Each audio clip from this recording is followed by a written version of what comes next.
Or are we doing all these? What time? Yeah, so we have I'm pretty sure we're straight through. 12:20. Okay. Okay. 12:20 is our next game. Okay. We're on. Are we? We're not live. Okay, I got you. All right, we're back. All right. Welcome back into Texas Champions League football, brought to you by Look Live Streams. We're live from Waco, Texas, on the campus of University High School. David Gibson and Jared Brown here. And Jared, we've got some really good football here early on. Some of our players of the game so far by the Savoy King by the Waco All-Stars. They win a close one, 21-20 in the 8th grade 940 game. We have Josie Owens with the Gray Wolves, our 12 and under player of the game for the 10-20 game, and then Starks. Owen Josie. And then Samuel Bass in the other game. And then Starks, the quarterback from Free World Elite. All D1 players of the game playing. Just really, like we talked about it with Eric, you're seeing quality quarterback play out here in this 7-on-7 Texas Champions League as we start league play for the spring of 2022. We're underway here now on field 4. So this is Waco Southern Panthers or WSP. No, it should be our Free World Elite and Gray Wolves, no? That was the game we just had. Yeah, okay, I'm looking at the wrong time slot there. Yep. Waco Southern Panthers versus CG3 Cat in our varsity game. So we have not yet seen these players. Correct. We have seen Waco Southern Panthers but earlier in the day, but that was at the 9 o'clock game, and that was the 12 and under game. Right. So now we're seeing the high school kids. We're really going to kind of see what it looks like to play 7-on-7 at the high school level. Here we go. WSP. You're not going to get all that on there. WSP. Here's the back to pass. Going deep, going for it all. Fired down the middle of the field. Caught inside the 15-yard line. And I think we've got a touchdown, and we do. Yeah. One play, one pass, one touchdown. Waco Southern Panthers. And they've caught got by Zero down there. I can't see if you can get his name. Well, they've got nicknames on the back of their jerseys too. That's all right. Go with that then. Fazo is that, thrown by number 9, Jay. All right, so Jay with the Jay to Fazo. I'll take it. 13 minutes and 12 seconds left already. We're not even 2 minutes into this running clock. First half, and we've already got our first touchdown. And wow, what a pass by Jay, Jared. I mean, that's a 50-yard throw. Yep. Going for one is Waco Southern Panthers. Lofted the back of the end zone, skying up high. I think he's going to be out of bounds. Incomplete, and that'll be 6-0. Waco Southern Panthers on top. Yeah, I'd hoped we'd have a little more time to talk about these young men. But, again, one play and a touchdown. So now we're going to have CG3 Cat coming out to take their first offensive possession.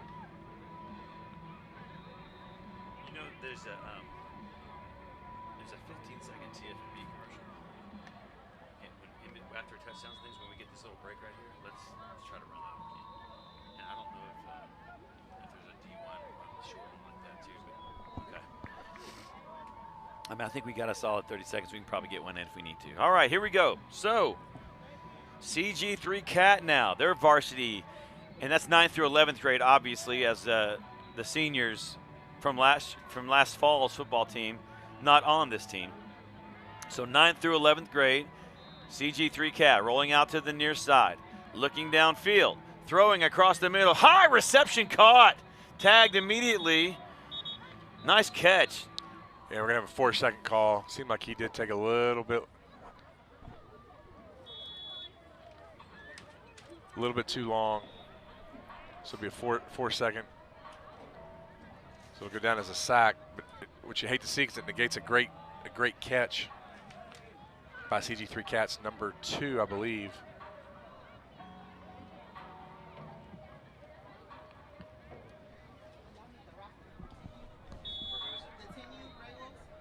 Yes, please.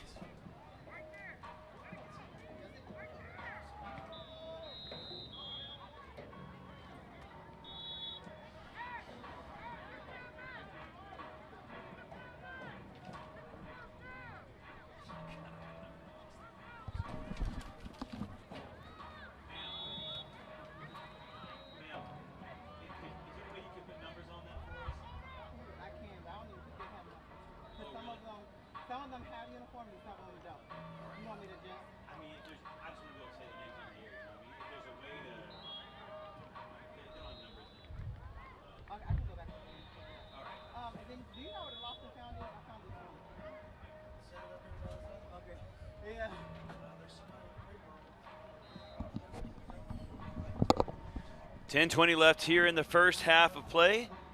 Waco Southern Panthers went downfield in one play and put the first 6 points on the board. Extra point failed. Attempt failed, and now the CG3 Cat with the ball. Roll out, drops it off across in the middle. Makes one man miss. Officials are going to mark him back. He does get enough for the first down, just enough. They actually mark him right on the line. We'll see if they signal first or yet to see. Yep, first down. 9:48 remaining here in the first half of play between these two talented 7-on-7 teams.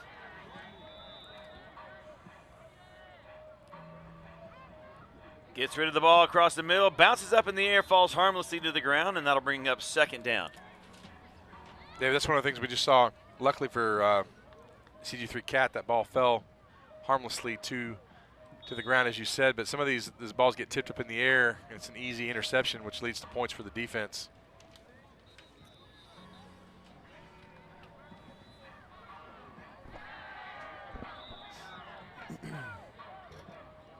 Now nearing the 9-minute mark.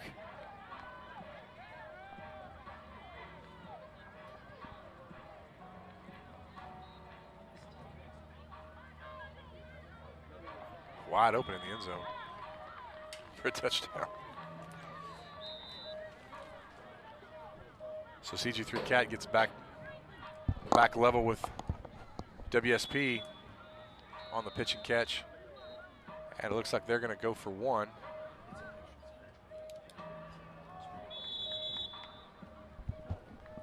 No, it looks like they're going to back up and go for two.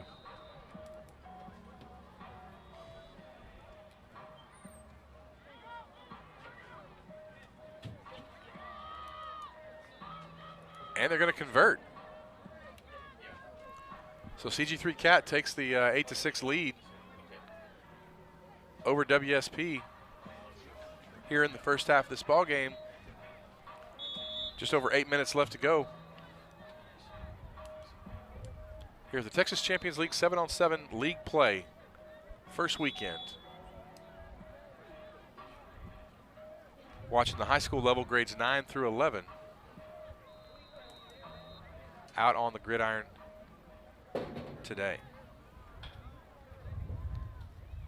So WSP back out for their second offensive series. Scored on the first play last time. Quarterback number 9, Jay, on the back of his jersey. He's going to be back to pass. Going to go underneath. Pass is complete to number 88, Hollywood, the name on the back of his jersey. So to bring up a second down for the Panthers.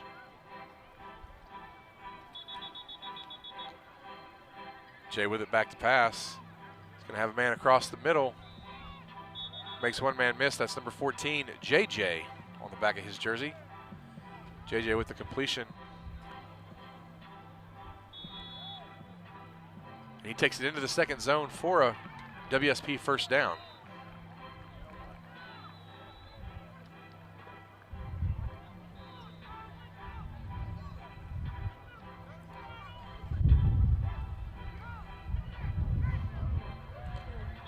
So the Panthers on the move. Jay's going to put a man in motion. Pass back, caught across the middle to number 7.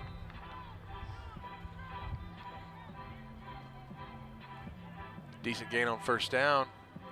The Panthers driving here in the first half. Down 8-6 to CG3 Cat. Jay with the 7 again, the same play. Number 7 across the middle. He makes the catch. If you're missing a cell phone, I have 2 of them up in the press box. Gets all the way down. I think pushed out of bounds. This will be first down for Waco Southern Panthers. Run the same play again. And he's going to be stopped just short of the goal line. Second down for WSP. They're working quickly. And this one's going to be picked off by CG3 Cat. And he's going to take it back all the way for a huge pick 6 for CG3 Cat. And 6 points by number 21. It's going to increase the lead to 14-6.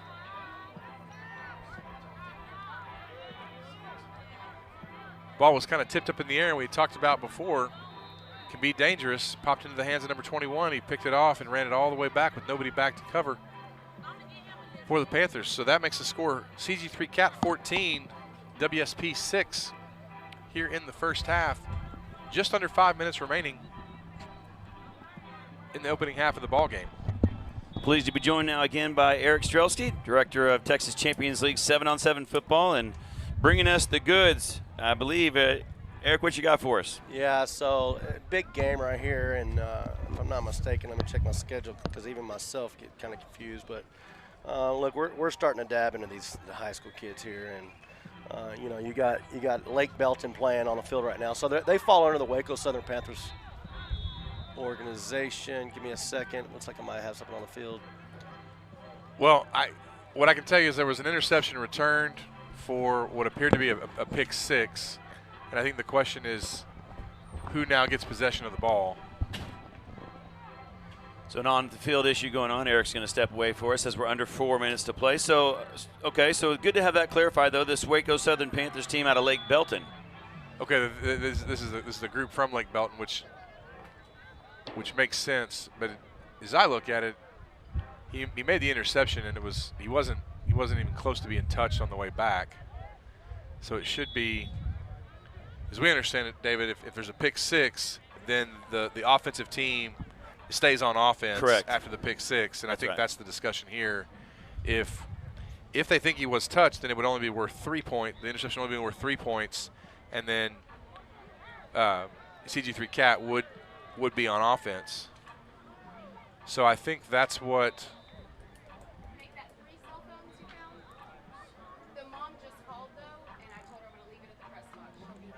That's the discussion here. So hopefully we'll get Eric back up here.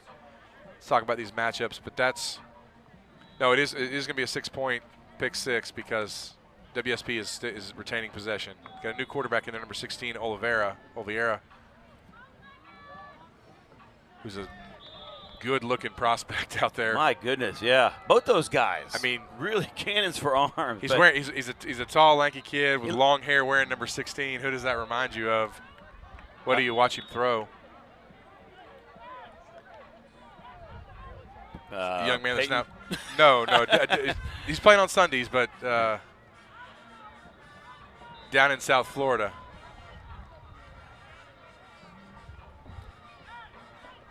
Here we go, back underway. Watch him throw.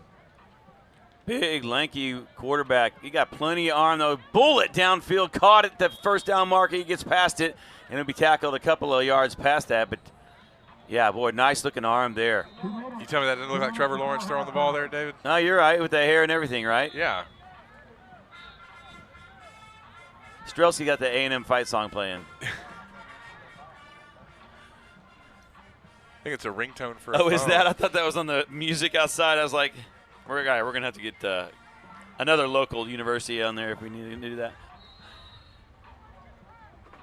So, obviously, Jared, you can see there's a lot of conversation going on between him and the coach right now on the field.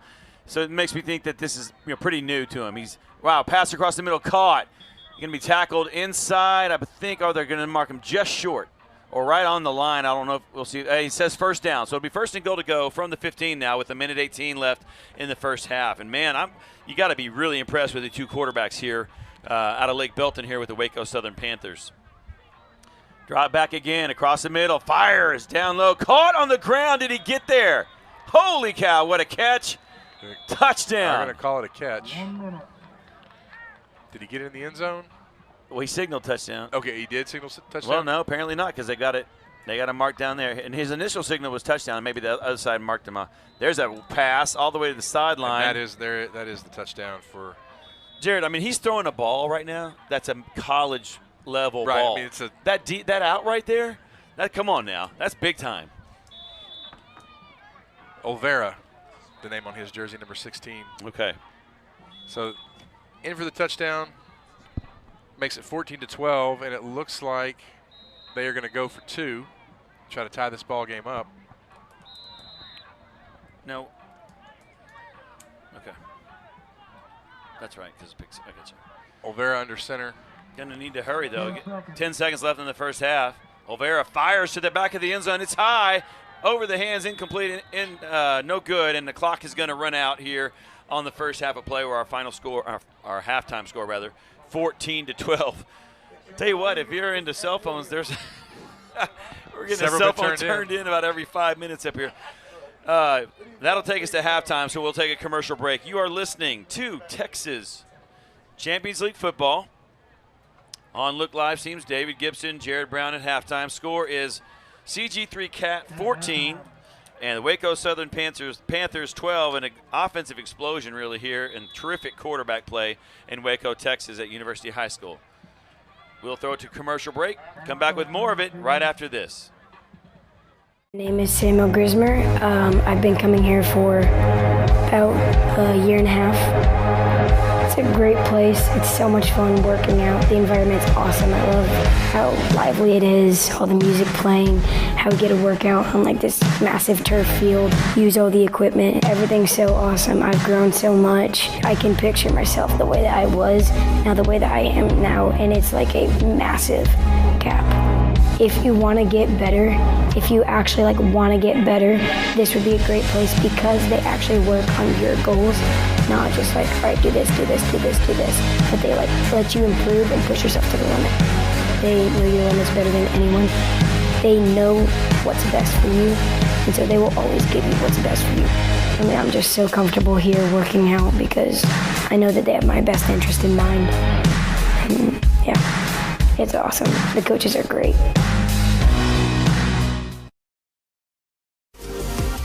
Helping those that help others. That's the mission of Charity Champions, a program designed by TFNB Your Bank for Life to support nonprofits in Central Texas.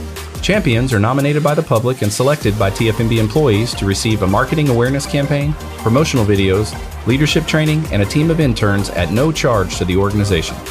8 years and 43 champions later, we're just getting started. Nominate your favorite nonprofit today at charitychampions.org.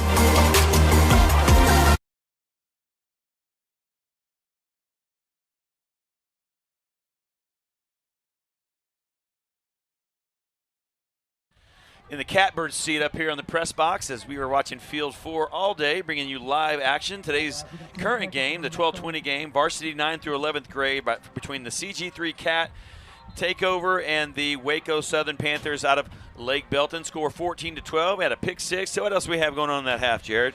Well, we saw kind of a 2-quarterback system for the Waco Southern Panthers. Very first play of the game, Jay, number 9, goes deep for the touchdown.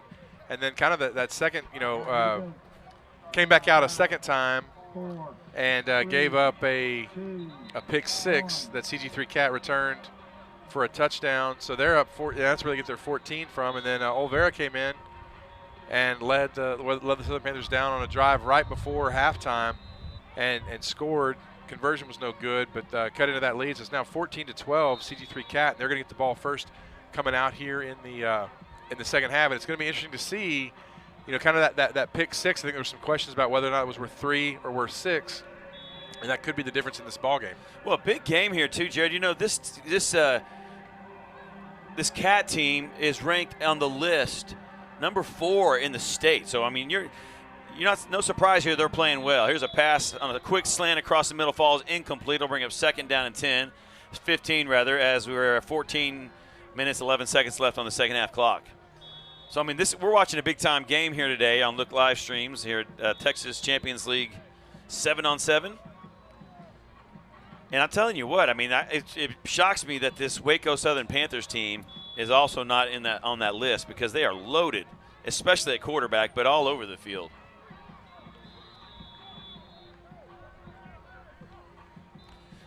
Quarterback drops back. Gonna have to get rid of it. May not have got it off in time. There's a deep ball underthrown, incomplete. 13:38 on the clock. Bring up second down and 15.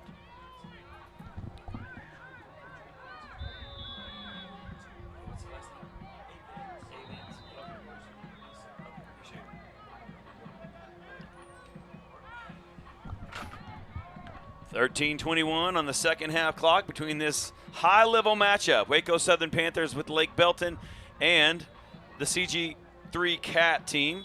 Varsity 9th through 11th grade level. Right now the score is CG3 Cats 14, Waco Southern Panthers 12. Out of the huddle come the Cat takeover. 12:56 on the clock. Second and 15. Drop back. Got to get rid of it. Down the middle of the field. Got a man down there. Jump ball. Knocked away. Incomplete. We'll see if there's a flag there. A lot of contact. No flag. Well, I think we kind of throw a ball up there. It's kind of every man for himself. And as long as you're going for the ball, it's going to be hard to throw a flag on a play like that. You know, one of the things that I do know is different about Texas Champions League is that they don't allow the bump coverage.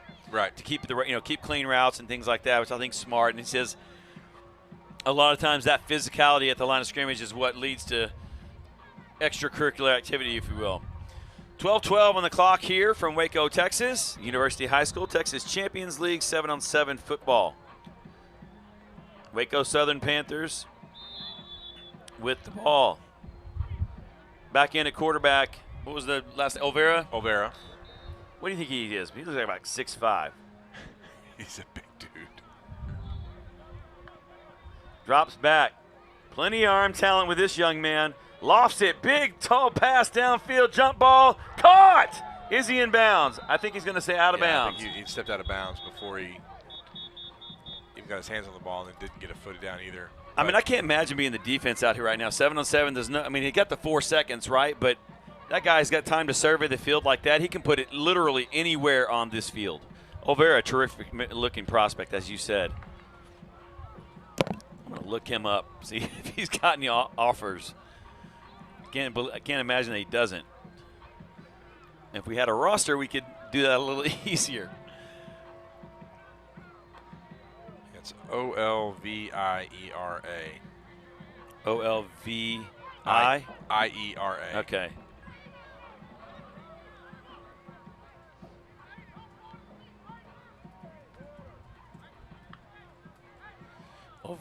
Olvera drops back again across the middle, slant route. It's right there. He just dropped it. And that'll bring up third down, 15.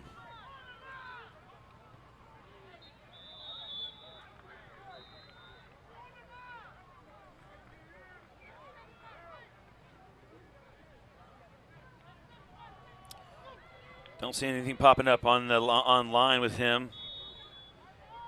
Man, I missed.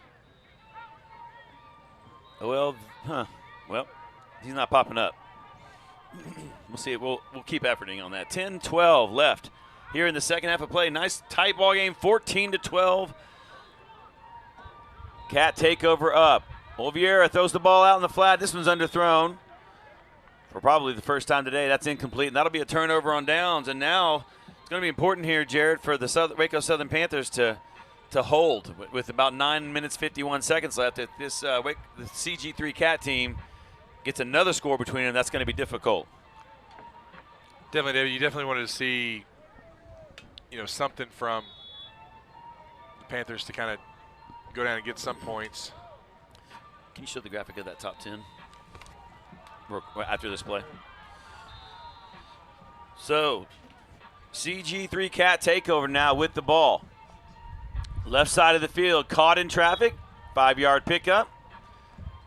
And at this point, if you're the CG3 Cat takeover, you want to move this ball in small chunks and keep it and run clock and put it and finish with it, putting it in the end zone. If you do that, you're pretty much looking at a W. So noticing this CG3 Cat takeover team, number 4 in the state on the list. Second and 10. Left side caught. Nice in route. Going to be good for the first down. Cat takeover will keep it. This cat takeover team, and 18 and under, number 4 on the list. So big-time game going. Waco Southern Panthers has some serious arm talent at quarterback. Yeah, that's the Waco Southern Panthers team. Again, I don't know. Sorry, I had to jet out there and fix an issue. Pull that up just a tad. Yeah, there you go. Some of our rules we kind of change. I try to follow the state 707 rules as much as possible, but at the same time we do fall into the state 707 championship for the youth division, and it goes all the way up to 18U, which is separate from the state 707 championships that the high school runs through, which is your school-based teams. Now, we offer school-based teams and all that stuff, but my rules, so they follow them almost to the T, but we did add a couple things to follow the state and national tournament for your open divisions and stuff like that. So, and that's your interception, not returns, 3 points, and stuff like that. So I had to go clear that up with the coach. Gotcha. I know it seemed like there were a couple games here early where that was a point of contention a little bit. I like it because, like you said, it makes the interception all that much more important. Oh, pass towards the end zone, gorgeous, going up high, pulls it in, give it to him. Touchdown. Thank you, Mr. Official. Look at this. There we and go. And a backflip to celebrate. And that's what it's about. And it's one thing we talk about with officials. Look, we're not doing that on Friday night, but the guys work all year long, and this is kind of like, let's go out there, have fun, play football, get the ball in the air, highlight catches. And look, if you know how to do a backflip, go for it. But you're not going to see me doing it, brother. And I challenge them. I told the officials that, like, we're begging them to do stuff like that. So you know what? I'm going to beg to differ with you, Eric. Well, if D1 training gets a hold of you, I'm pretty sure that you'll be doing a backflip in a week or so. Is that what we're doing? If that's your goal, they will help you reach it. I don't know that the Army's going to be happy if I go on profile because of that. So, yeah. Looks like they're going to go for 2 here. All right, trying to put even more space between them. Lofted towards the end zone, knocked away, nearly caught, but he's out of the back of the end zone anyway, and that'll fall incomplete. So 20-12 now. It's still an 8-point game, Jared. That's a big thing there. Again, 1 possession. I think you go for the 1 point, you make it a 2-possession game. Yeah. So what you thinking there? You think? I think they may have certain plays that they're trying to run, and they want to see what it's going to look like. Well, coming on the field here, you got the Waco Southern Panthers. Now the Waco Southern Panthers. So that's the big program out of Waco, but the team actually playing is Lake Belton High School. That's what. So I think you are talking about that. And my eye is, and if you'll look down here at this wide receiver that just threw the ball into the center, number 1. Yeah. SG. All right, that is Micah Hudson. Micah Hudson, number 1, is his jersey number. He is the number 3 wide receiver in the state of Texas for the class of 2024. There we go. So, now you want to compare somebody in that class, Lorena's own Jaden Porter, also in that class. So, who's up there on the top? So, now Mr. Hudson has offers. He just recently got an offer from Notre Dame last month. He's got offers from Texas A&M. You name it. There's a break up there on the near sideline. You name it, the kid's got an offer. Again, he's just a sophomore. Played in the league last year. They played in the JV division last year. Not only did they play JV and win it, they also played against varsity teams, and they put on a show there too. So a lot of talent right there with that number 1, and he's a heck of a kid too. Well, heck of a young man. And the guy, the 2 quarterbacks, Jay, obviously the first pass of the game throws it 45 yards for a touchdown. Then Oliveira comes in, and that guy looks like he's got D1 talent at his arm as well. Looks to me like he's about 6'5". I don't know. Big kid.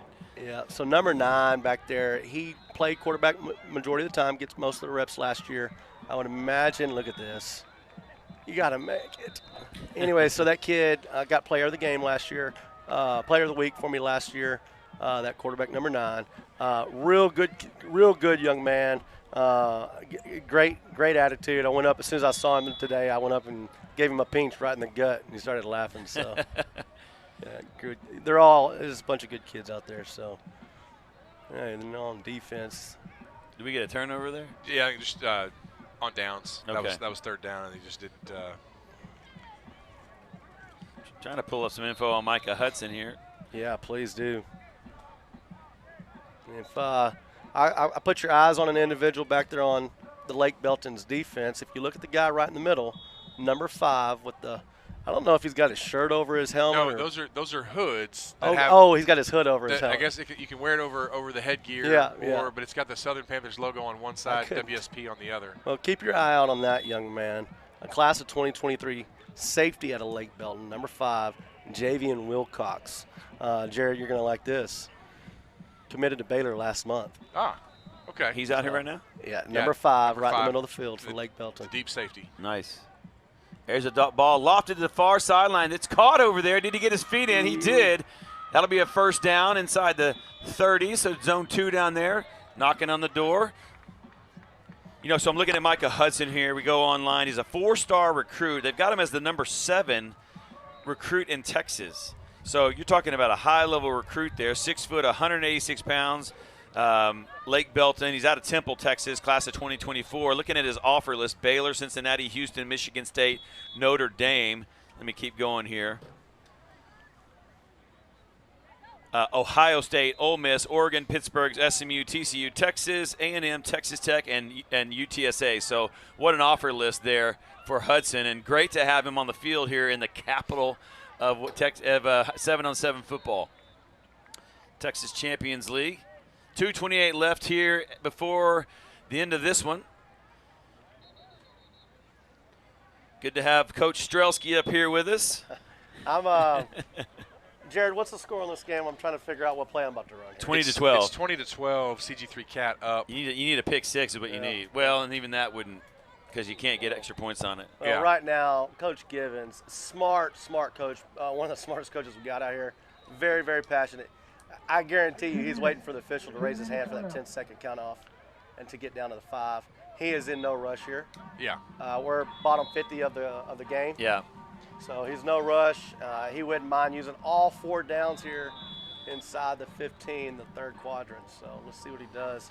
And right here, look, he's a way better coach than me, but everything's under 7 yards, and I'm outside the hash marks right now. Or I'm quick slants on my check downs. Jared, we got to come up with a D1 training player of this game, and I think what we're going to try to do, Eric, is just if we can make announcements as we go, then we'll get them up here in the booth and hopefully get the bags down up to them as well. We sure appreciate D1 training for their sponsorship of this league play, Texas Champions League play.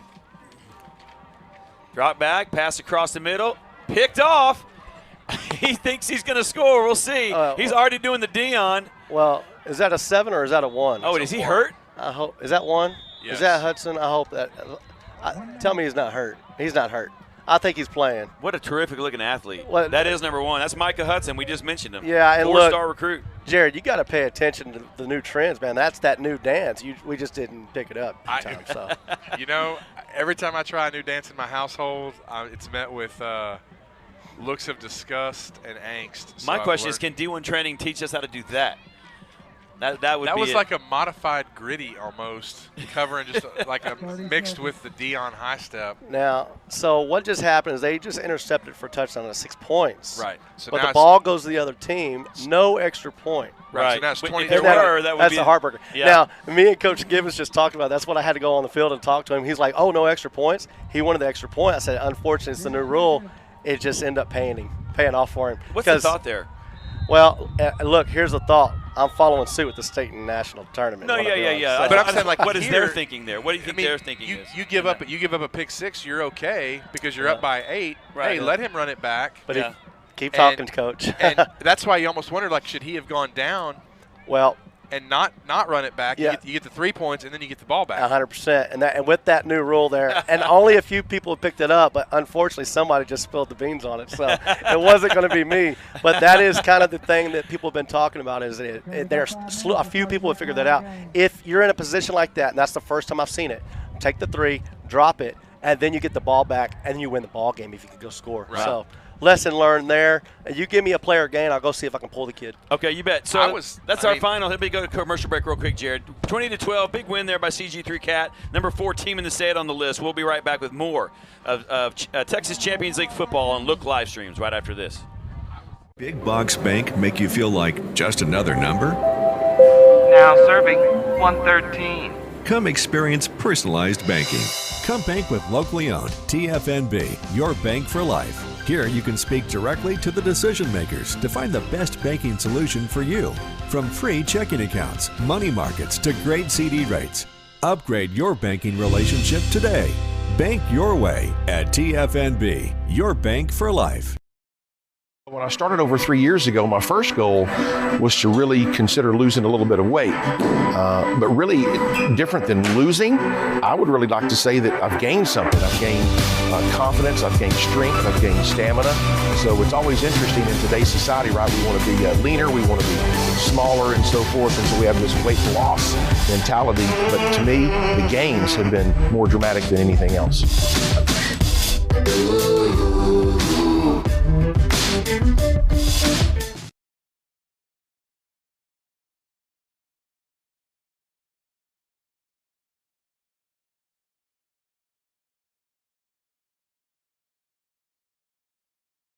Awesome for playing games when you're a kid. When it comes to finances, though, who wants to be boxed in?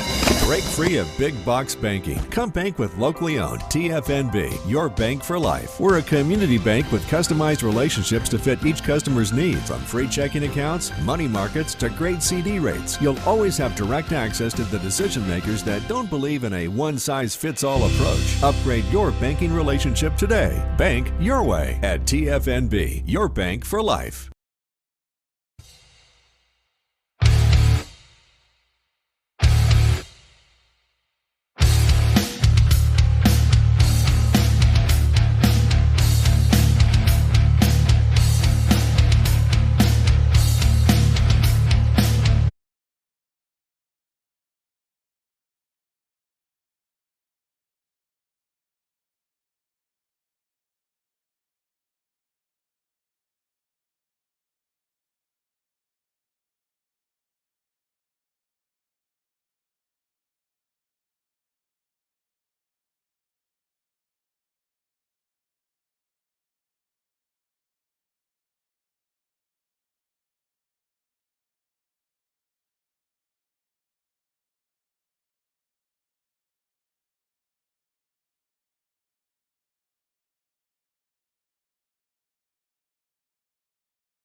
All right, welcome back into University High School in Waco, Texas, in the capital of 7-on-7 football right here in Central Texas.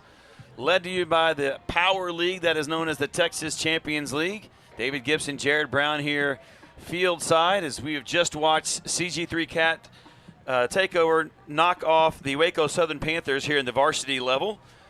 That's 9th grade through 11th grade, and we are getting ready for our 1 o'clock game between Waco Southern Panthers JV and Jared, the A&M Consolidated team. And this is going to be a terrific ball game. Yeah, did I hear Eric say earlier? Okay. When he comes up, let's get his name. Okay. Yeah, A&M Consolidated. It's coached by Lee Fedora. Yes, that's true. Larry's brother.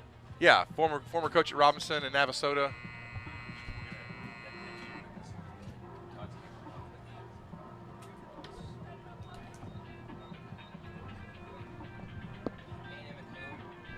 It's WSP JV. It's not their varsity. I think it's the same team that was played before. Is it It not? might be the same quarterback. I don't think It it's looks the same team. it looks like it's all the same kids out there. Is it? I don't know. One's over there on the sideline. Are we back? All right.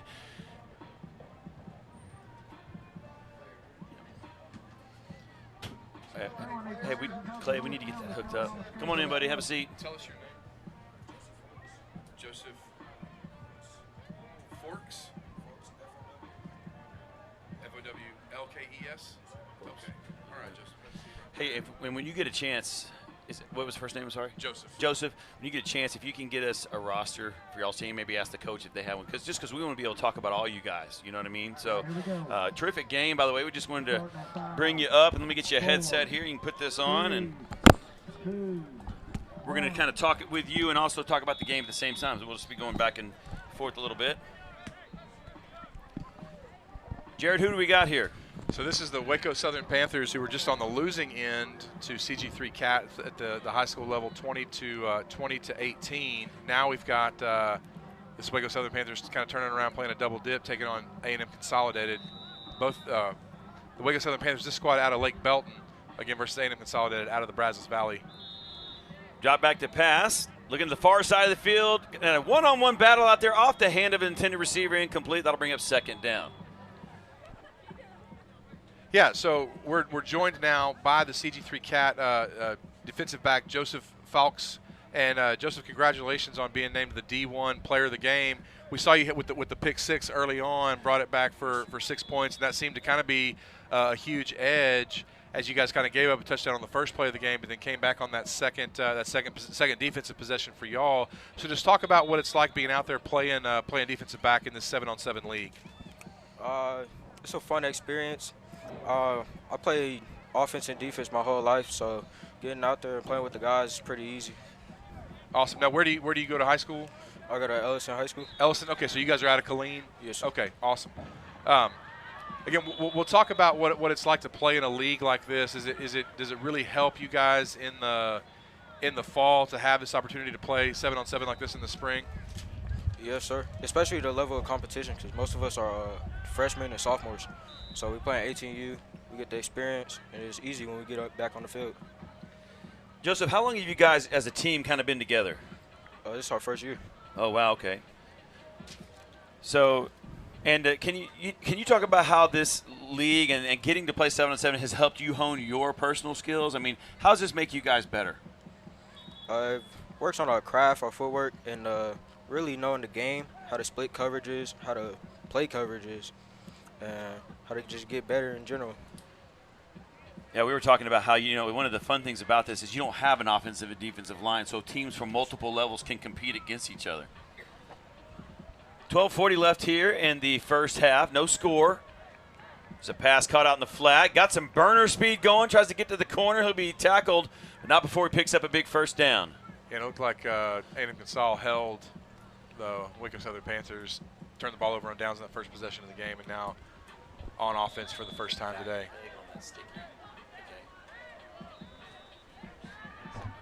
So,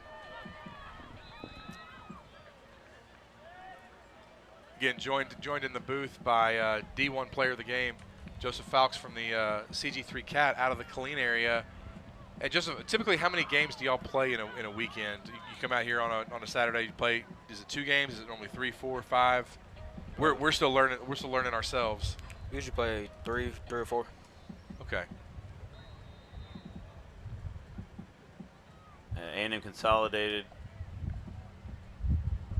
down inside the 15-yard line, down near the goal.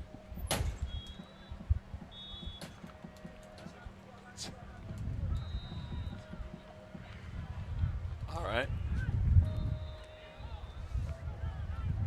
Now, are all of you guys out of Ellison, or do some of y'all play at Killeen High, Shoemaker, or everybody out of Ellison? We're a mix. I'm the only one who plays for Ellison. Okay. Most of the team plays for Harker Heights. Forgot about Heights. Okay. So you guys you're playing together in the spring and summer, but then going against each other in the fall. Y'all ever talk to each other after the game? Yes, all the time. Yeah. Hey, so are you familiar with the list, the top 10 teams in 7-on-7 in Texas? You guys are number 4, I think, if I looked at that right. No, I'm not familiar with it. Yeah, okay. So what we understand is that a lot of the coaches and things are well aware of this, called the list. It's basically a top 10 list that kind of monitors and ranks the schools around the state of Texas in terms of 7-on-7. And then you guys are number 4, so obviously y'all got a pretty good reputation. This was the game against Waco Southern Panthers. That was y'all's first game of the day, right? Yes, sir. And then y'all play again, if I'm not mistaken. Let's see. When do you play again? Looks like y'all play at 3, maybe, against A&M Consolidated again. Is that right? Yeah.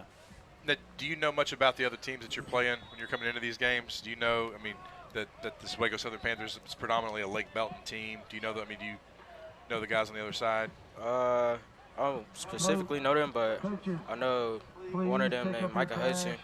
He's like the best receiver out of his class. So. Right. That's where I was going with that. Was obviously you guys were facing a top a top recruit, I think, in the class of 2024. Right. So I guess just finished his 4-star receiver. his sophomore year. Obviously, you guys did a good job kind of keeping him at bay. Is that something that you guys knew going into the game? Hey, we got to stop this guy specifically. Okay. So did you guys tailor your defense to try to, you know, double him or keep him kind of bracketed, or is it just kind of we'll go one-on-one and see what he can do? Yeah, we just focused our game on that. We're running basically cover 2, cover 3. Joseph, this camera right over here has got us both in the booth. Can you go live to that? And so, do you have Twitter, Instagram? How can people kind of follow you if they want to follow Joseph Fowlks? They can look me up on Twitter. Okay. It's like if they're coaches, you know, things like that. What's your Twitter handle? Folks IV, FOWLKESIV. Okay. All right. Is that the 4th? Yes, sir. Okay. You know, so you're number 4, huh? Yes, sir. All right, man. Joseph the 4th. Then you know what they call? Sometimes they call that guy Court for like number, you know, like the 4th, right? Yeah. Or I've also seen them call him Ivy, like IV. Right, right. Oh, is that right? 4. Okay, cool. I didn't know that. Yeah. 8 minutes, 36 seconds left here in this first half. We're joined with Joseph Fowlks, our D1 training player of the game. And, Joseph, we're going to let you go in here in a moment. When we do, they've got a goodie bag for you down there at the tent. Make sure you stop by there and tell them you're the player of the game. And we appreciate D1 Training and Kevin Engelbrecht for sponsoring the player of the game. And just want to say congratulations on the win. Congratulations on being the D1 Training player of the game. Thank you. All right, that's Joseph Fowlks out of Clean Ellison playing with the CG3 Cat Takeover. 8 minutes left here in our game. I don't think we've had a score yet. Okay. I did see a nice catch a while ago on far sideline now there by A&M Consolidated. Sorry, rather by Waco Southern Panthers. Yeah, I don't think we've seen a score yet.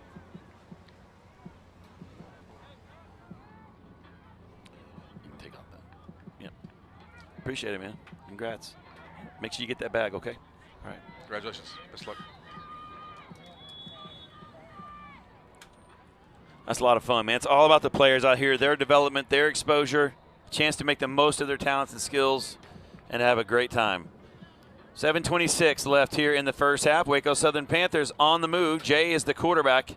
He was also the quarterback in the previous game that had the CG3 Cat versus the Waco Southern Panthers. I think I keep saying Waco Southern Panthers. It's well, it is. Sorry.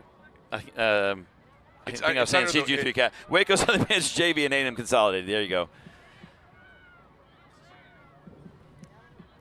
Like I said, I think it's the same team, the Waco Southern Panthers that played previously, just back out there, because I see Micah Hudson out there on the field now. And the schedule listed as JV, so I don't know why that would be, but you're right, he is out there for sure. Inside receiver on that left side, looking his way, coming across the middle, throws it, manages to shield his defender with the body. There's a lot of contact there, incomplete though, and no flag. So.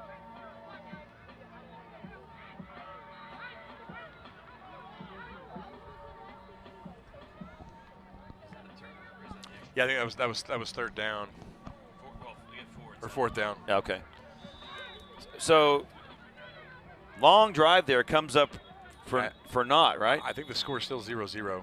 6:14. We got a little distracted there with having Joseph Fowlks in the press box. Joseph the 4th. I like that. That's cool. Great grandfather, dad, and now Joseph. Under the 6-minute mark here in the first half. A&M Consolidated with it. 3 wideouts to the near side, 2 to the far side, coming across the middle, caught. And tackled after about a 3-yard gain.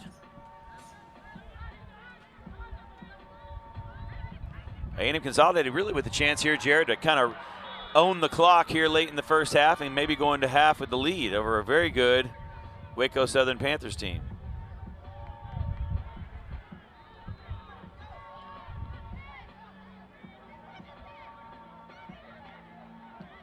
Again, if you're just joining us, this Waco Southern Panthers team got a lot of talent, including the 4-star wide receiver with offers from a lot of D1, Power 5 conference teams, so he is highly coveted. And we've got third down. Third down and short. We're going to say about 2. Under 5 minutes to play here in the first half.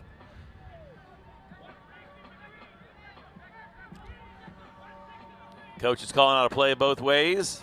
Now the players will line up. 3 to the top of your screen, 2 to the bottom. Looking left side, jump ball going to be down there near the end zone. Knocked out of bounds. There was contact before the ball got there, no flag. And that will be a turnover on downs as the Waco Southern Panthers come back off the sideline. And we're about under 4.5 minutes to play here before halftime. Rejoined now by Eric Strelski. Eric, you back with us? I didn't want to. Yeah, no, you're good. Let me catch my breath real quick. What we got on the score? I was on the other field. Zeros right now. 0-0 down here right now. Wow. Well, sometimes that's a good thing, guys. Both teams have gotten down inside that third zone and have threatened, but haven't been able to put it in the end zone. Now, how many times? Twice each, or? I think so. Kind of surprising with look, both great coaches, but on one side of the ball is a 7-on-7 mastermind. So that shows the gifted talent that Lake Belton has on defense. And we'll talk about that gentleman here in a second.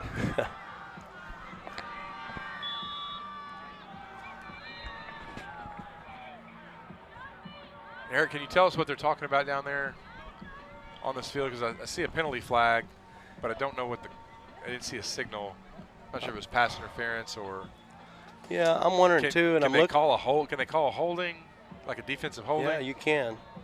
Now I'm looking at what I'm doing is I'm watching the ref and the coach over there, which is Charlie Cortez. I'll talk about him in a second. See what he's doing. Micah Hudson lined up on the middle receiver here on the near side. And we're going to have a 5-yard penalty. Does that delay a game? Delay a game. Yep. 3 minutes to go here before halftime. No score. Waco Southern Panthers with it.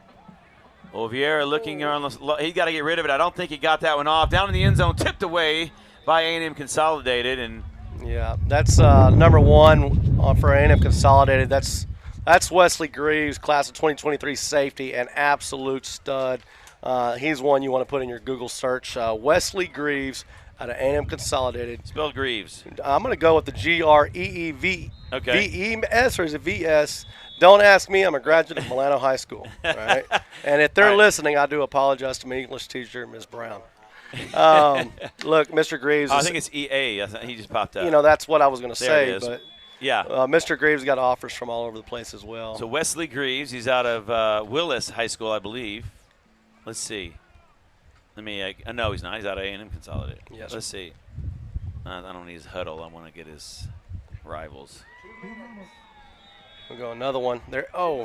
Hey, listen to this now. 6'2", 185. Jared, 4'3", class of 2023. That's probably pretty good. Yeah. I think he just got picked up an offer from Stanford. Was one of them. He's got numerous offers out there. So obviously not only a great athlete, but also a great student as well. Well, and he may appreciate real quickly me giving you his Twitter handle. He's at Wesley. That's WESLEY, and then another Y_8.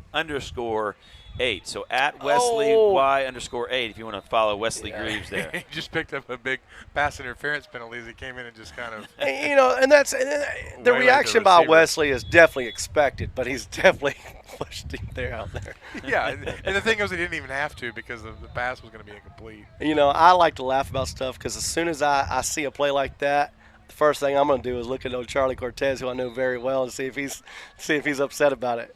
But I think he knew better. Hey, so 13 schools interested in Wesley and 9 offers. We'll see if we can get those to you real quick.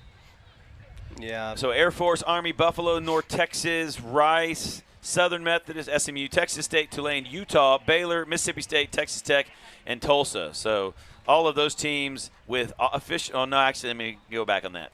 The last few just showing interest there. Baylor, Mississippi State, Texas, Tulsa showing interest. Haven't quite received an offer yet, but, man, terrific looking prospect, 6'2", 185, running a 4.39. That'll get it done. Did we have a touchdown there, or they mark him short? Looks like – Eric, so when we see the kind of the center, so to speak, with the would you call it a ball marker? That is definitely the ball marker. That's where the center's got to go. So is that a touchdown? I mean, I'm looking like if they're going for 2 here. It's on the 10. Okay, so that must have been a touchdown, and they're going for 2. Oliveira fires it high, nearly made a field goal there, and the clock runs out, so no good on the extra point. So we'll call that 6-0 here at halftime. Waco Southern Panthers over A&M Consolidated. Sounds good. Let's take a commercial break. We'll come back with more Texas Champions League 7-on-7 football right after this on Look Live Streams. All right, we'll start playing at 2. Okay, we're gonna run several commercials here. Trying to. Are you with me now? Ready to put it down. Start at the bottom, already forgot them, but they won't forgive me now. You really ain't ready now. You haters just in the crowd, but till I just look around. Are you with me now? Are you with me now? Are you with me now? Said, are you with me now? Ain't felt this good in a while. They want us to simmer down. Can you hear me now? Am I going in and out? I stop and just look around to see if you with me now. Tell me, are you with me now? Ready to put it down. Start at the bottom, already forgot them, but they won't forgive me now. You really ain't ready now. You haters just in the crowd, but still I just look around. Are you with me now? Are you with me now? Whoa.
Welcome back into the Texas Champions League 7-on-7 from Look Live Streams. You're looking at A&M Consolidated and the Waco Southern Panthers. A&M Consolidated starting on offense in the second half, and a great pass and long run on their first play from scrimmage, and a big first down for the Tigers. Want to remind you today's broadcast is brought to you by TFNB Bank. That's your bank. We appreciate Jason Lavender and the guys over at TFNB for sponsoring being the lead sponsor for today's broadcast. A&M Consolidated with the ball now, all the way down to the 15. Snap back, looking to the near side, cross the middle slant, caught. Can he get all the way there? No signal yet. I think they're going to mark him short, maybe down at about the 5-yard line. Second down and goal to go. Yeah, so on the field is with Consol, the guy calling the plays is Charlie Cortez out of College Station. Used to run a lot of 7-on-7 with College Station High School. Now he's over with Lee Fedora and Consol. Look, guys, when you want to talk about a 7-on-7 mastermind, that's one. If I did a power rankings for coaches, no offense to the others, but he's the number one guy in the state, in the facility right now. So, well, he's got his A&M Consolidated team there on the goal line. Incomplete pass. That was thrown at the pylon, but no one was over there. Incomplete. 13-12 here left in the game. Score is 6-0 Waco Southern Panthers. Yeah, so Charlie is a real good guy. He's very passionate. Trust me. So passionate that we have such a good relationship. He'll still get on to me if I give him a bad call or something like that. So now Charlie Cortez is also the state director for the state tournament held in College Station, which will be held this year, June 4th and 5th. He hosts that tournament at the beautiful facility at Veterans Park down in College Station, June 4th and 5th. That registration is open right now. Charlie Cortez, you can register through battlecats.com. There he is right there with a beautiful quick slant pass. In for the touchdown? In for the touchdown. And he's going to go for one. He's playing for the win, obviously. He got plenty of time. Yep, 12-15 left in the second half here. A&M Consolidated with a chance to go up 7-6. David Gibson, Jared Brown, rejoined now by Eric Strelski. He and Charlie have a pretty good relationship. We just recently went down to McAllen. Actually, I should say Mercedes. Oh, we caught that. Caught it. And is that number 23? 5. That is 23, it looks like. Oh, yeah. They caught it. Yeah, that there is Keyshawn Thomas. They call him Key, number 23. He's a class of 2024 running back. Last year he had 1,000 yards, and then his freshman year he had 800 yards. So a very talented running back, Keyshawn Thomas. They call him Key. But yeah, Charlie and me, we just came back from the Valley, ran the first big circuit 7-on-7 tournament down there in Mercedes, Texas. Had quite a few teams, so started something new down there. Me and him run a lot of tournaments together with Premier Events USA, which they host the national tournament. And if you're around next week, April 2nd, here at University High School, well, we will be here hosting a tournament with Premier Events USA. Sorry, I got caught up on looking at something else. April 2nd, here at Waco University, Premier Events USA Battle of the Best.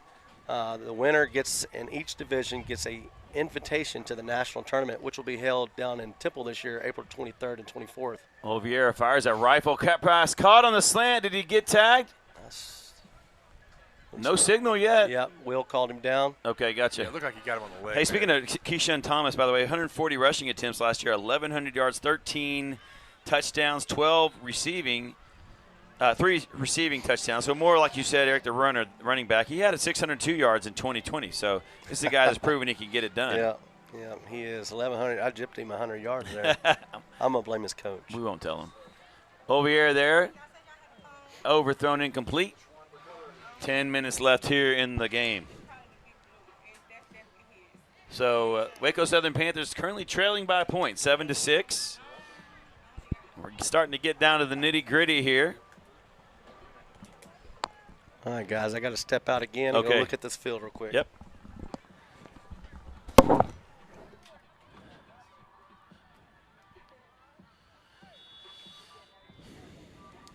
How's it doing? Is it charging? It's blinking red again. So on the back, if it's not red, where the plug is, and I think part of the issue with this particular one is it's got to be up like that. See, I'm doing that. Not screening. So I think it's just a matter of we'll keep working it out. Now nearing the 9-minute mark.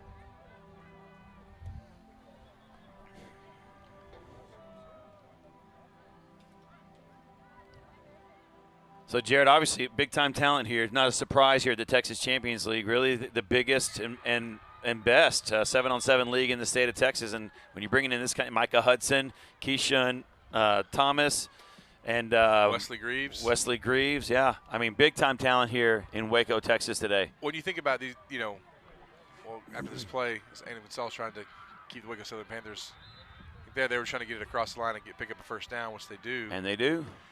But you get some quality programs out of the Brazos Valley, the Bryan College Station area. They could easily go to Houston and play down there. Right. Or they can come up to the Central Texas area and be part of Texas Champions League. They're obviously choosing to do that. So that just kind of shows you the quality of system that's being run here as part of Texas Champions League. Yeah, I tell you what, man. Run like a military operation.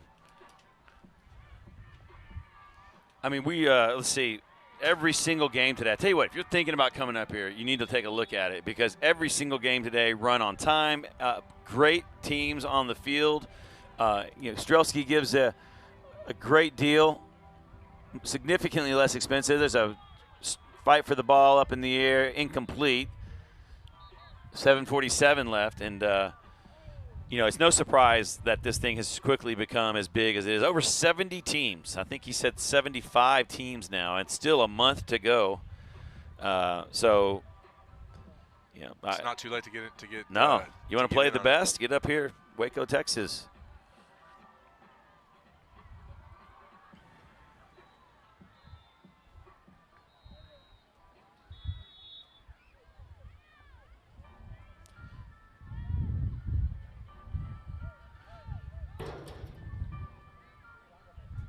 Is this second down?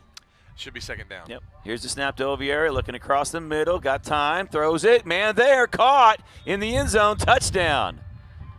And just like that, the Waco Southern Panthers roar back, go up 12-7. We'll see if they go for 1 or 2.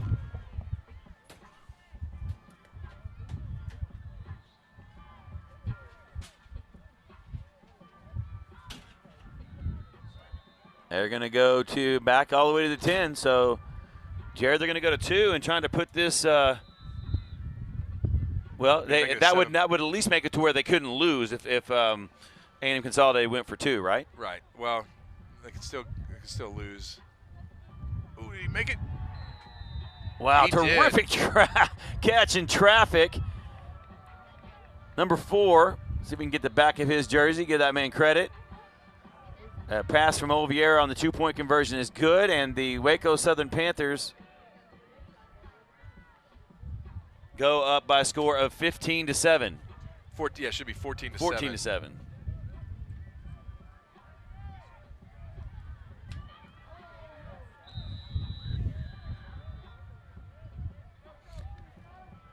We're already up to 2 bars on this, so. Wait, him turn around. So the back of his jersey, David, is Psalms 23:4. Nice. Go ahead and quote that for us. Look that one up. Here we go. I'm going to do it. Man made the 2-point conversion. He deserves to have it called out. Psalms what? 23:4? Yeah. I think it's the 23rd Psalm we know is the Lord is my shepherd, I shall not want, right? Well, that's it. So here we go. Yea, though I walk through the valley of the shadow of death, I will fear no evil, for thou art with me, thy rod and thy staff, they comfort me. Oh, and there's Key. Ooh, shaking and baking. Keyshawn Thomas there. Of course, as Strelski mentioned a moment ago, 1,100 yards, 2024 running back out of A&M Consolidated. Doesn't have I need to check him on Rivals because 247 doesn't have him up yet.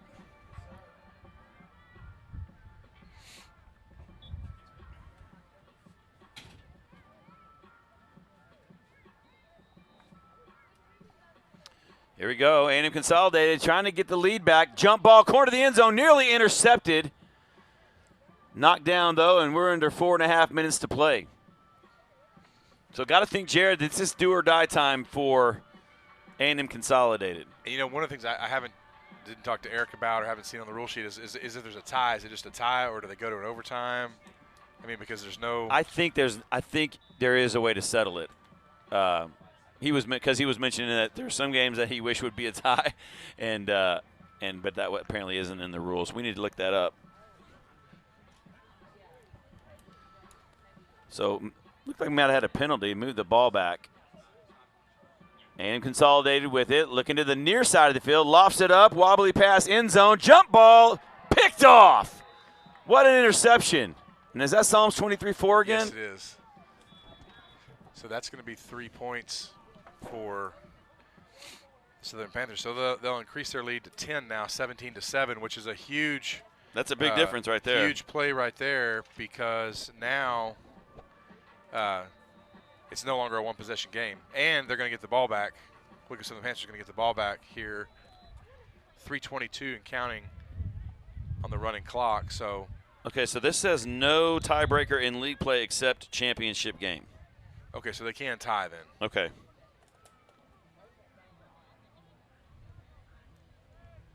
All right, there you go.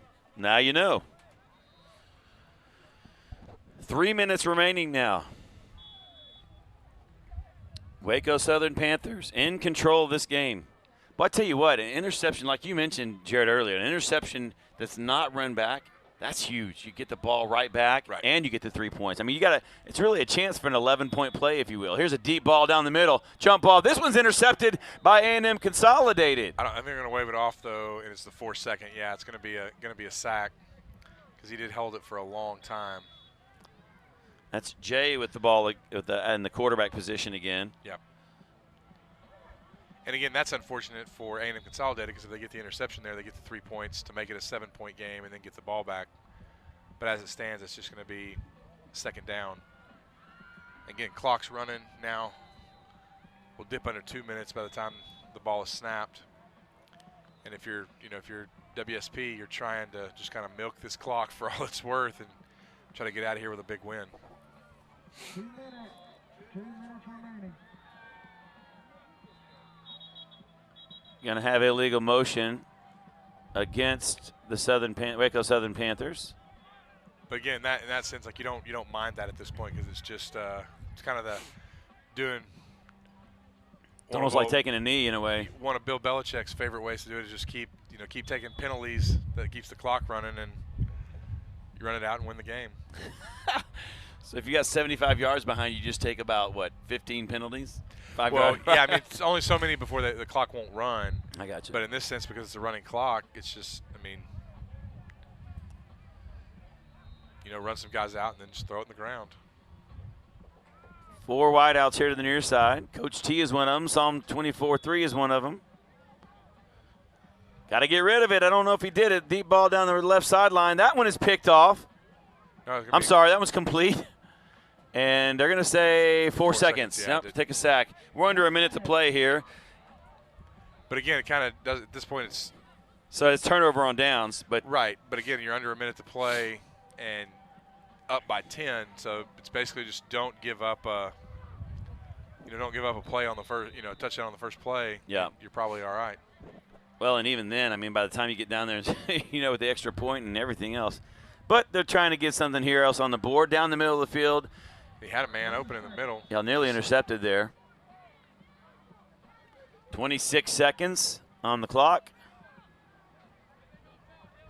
A&M Consolidated, not exactly hustling back to the line of scrimmage. 17 seconds. Well, all those guys are running deep routes, and they got to come back and turn around and do it again. Yeah. So conditioning definitely a key factor in these ball games. Keyshawn Thomas down there. They loft it down deep. Jump ball, knocked to the ground. I believe he actually managed to pull that in. He did. Wow, nice catch there. He was bumped before the ball got there, went off of his body, and then managed to pull it down as he fell to the ground. But that's going to be the end of the game, and our final score is the Waco Southern Panthers 17. The A&M Consolidated team is 7. Yep. And we'll take a commercial break and come back with more of Texas Champions League football on Luke Live Streams right after this.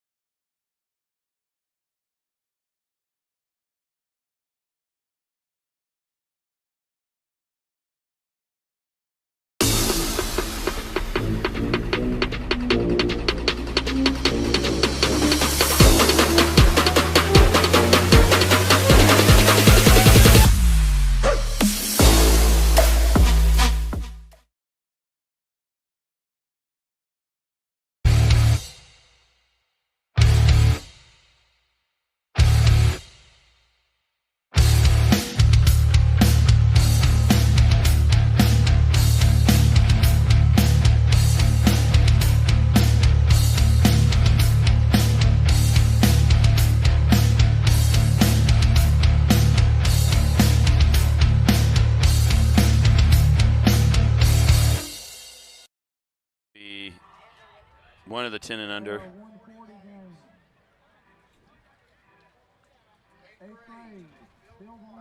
Okay. Field 2, 8th grade, Gray Wolves at Waco All.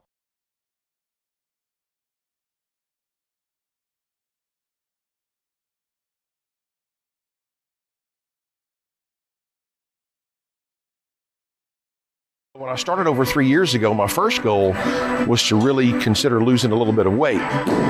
But really, different than losing, I would really like to say that I've gained something. I've gained confidence, I've gained strength, I've gained stamina. So it's always interesting in today's society, right? We want to be leaner, we want to be smaller and so forth, and so we have this weight loss mentality. But to me, the gains have been more dramatic than anything else.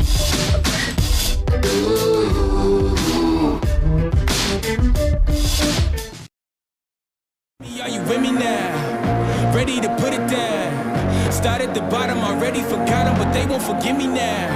You really ain't ready now. You haters just in the crowd, but still I just look around. Are you with me now? Are you with me now? Are you with me now? Said, are you with me now? They like this good in a while. They want us to simmer down. Can you hear me now? Am I going in and out? I stop and just look around to see if you're with me now. Tell me, are you with me now? Ready to put it down. Start at the bottom, already forgot them, but they won't forgive me now. You really ain't ready now. You haters just in the crowd, but still I just look around. Are you with me now? Are you with me now? Whoa.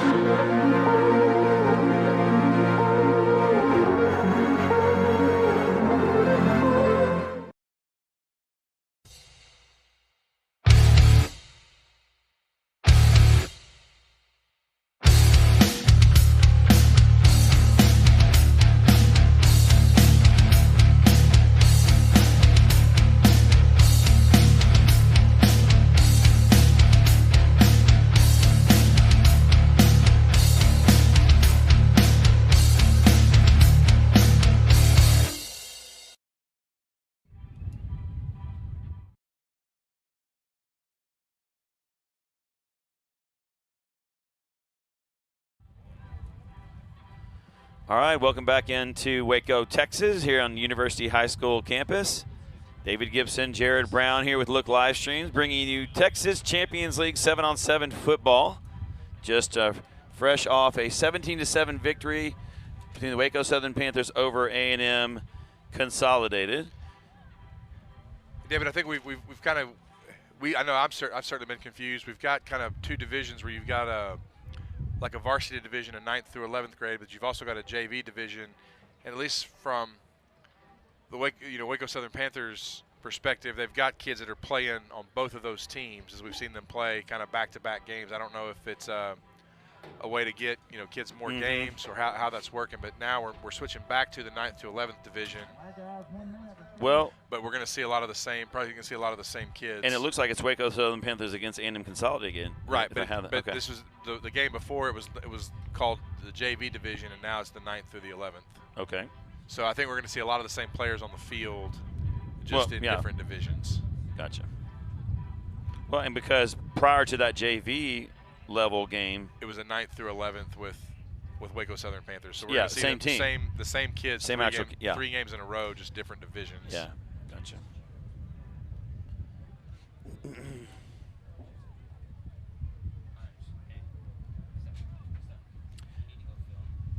About a minute left here before we get this next game underway.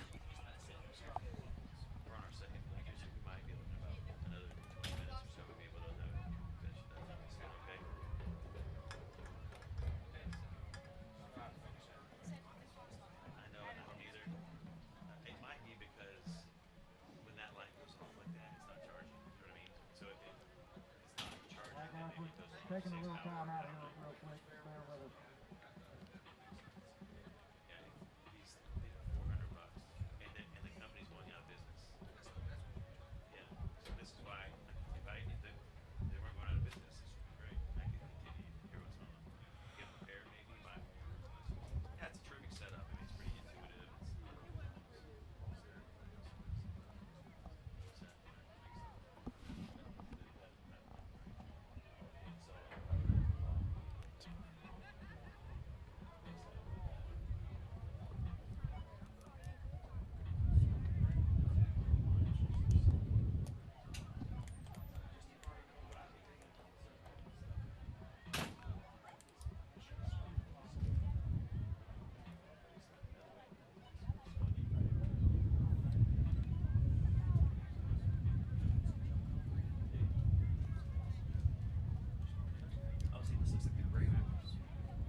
So this is 8th grade? Yeah, Gray Wolves versus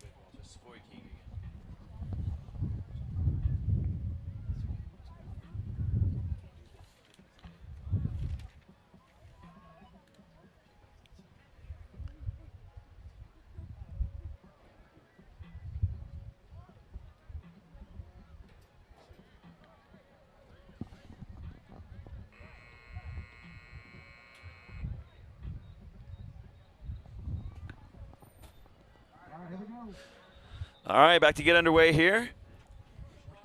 And we got a different game that was scheduled. So we have the Gray Wolves and the Waco All-Stars in the 8th grade division.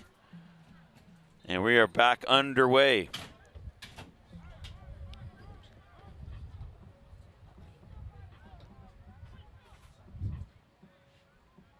And it looks like they spotted the ball originally on the 40 instead of the 45, and they get that fixed.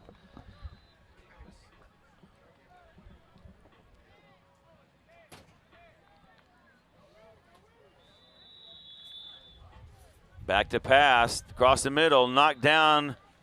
Nice job there by number 44.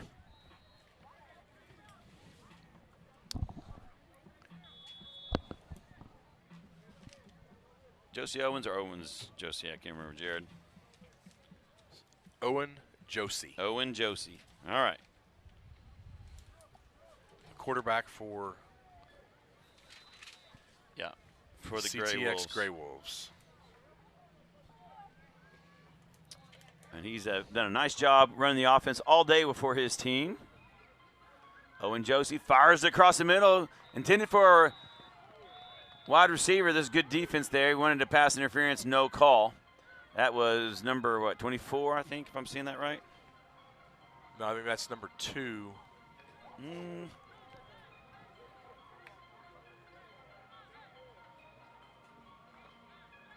Oh, you're right. That's 2.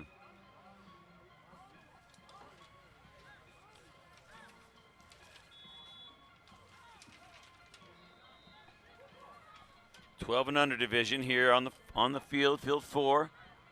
Josie slings it out in the flat. It's going to be incomplete. That was going to be well after the 4 seconds anyway.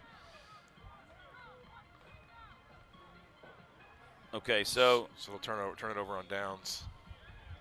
Waco All-Stars will be back out on the field. Okay, so we have 3 twos for the Gray Wolves. Yeah.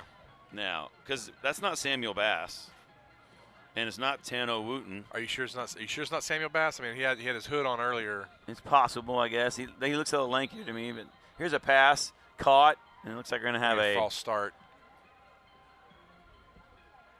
But the other official had turned around, so I don't know if that ball was ready for play anyway. Waco All-Stars here. 12 and a half minutes left, facing the Gray Wolves here in the 8th grade division. All-Stars with it. As another one of those inadvertent whistles that I was telling you about. There's two games going on the same field, and sometimes you hear a whistle, and it makes it feel like it's coming from your field. The players all stop there. It looks like they're going to rerun that play.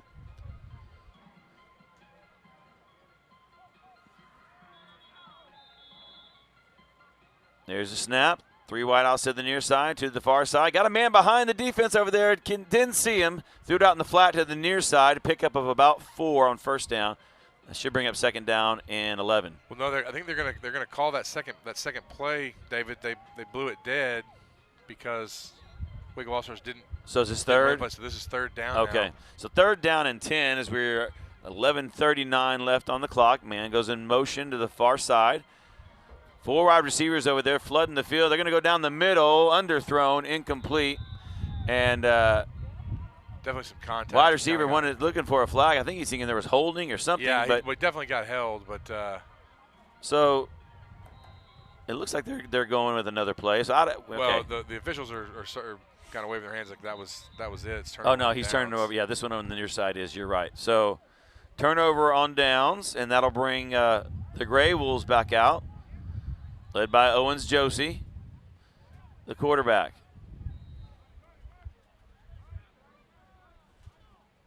I tell you what, Samuel Bass is the biggest 7th grader I've ever seen. Our 6th grader.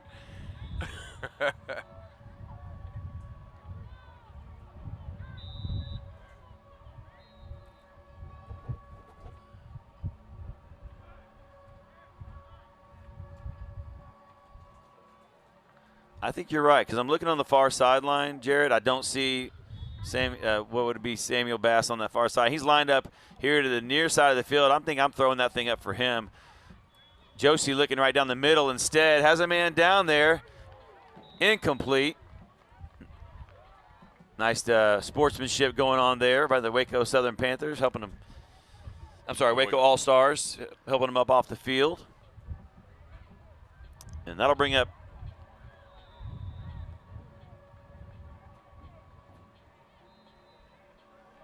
as the clock goes under 10 minutes to play. No score here from this one. Waco All-Stars 0, Gray Wolves 0.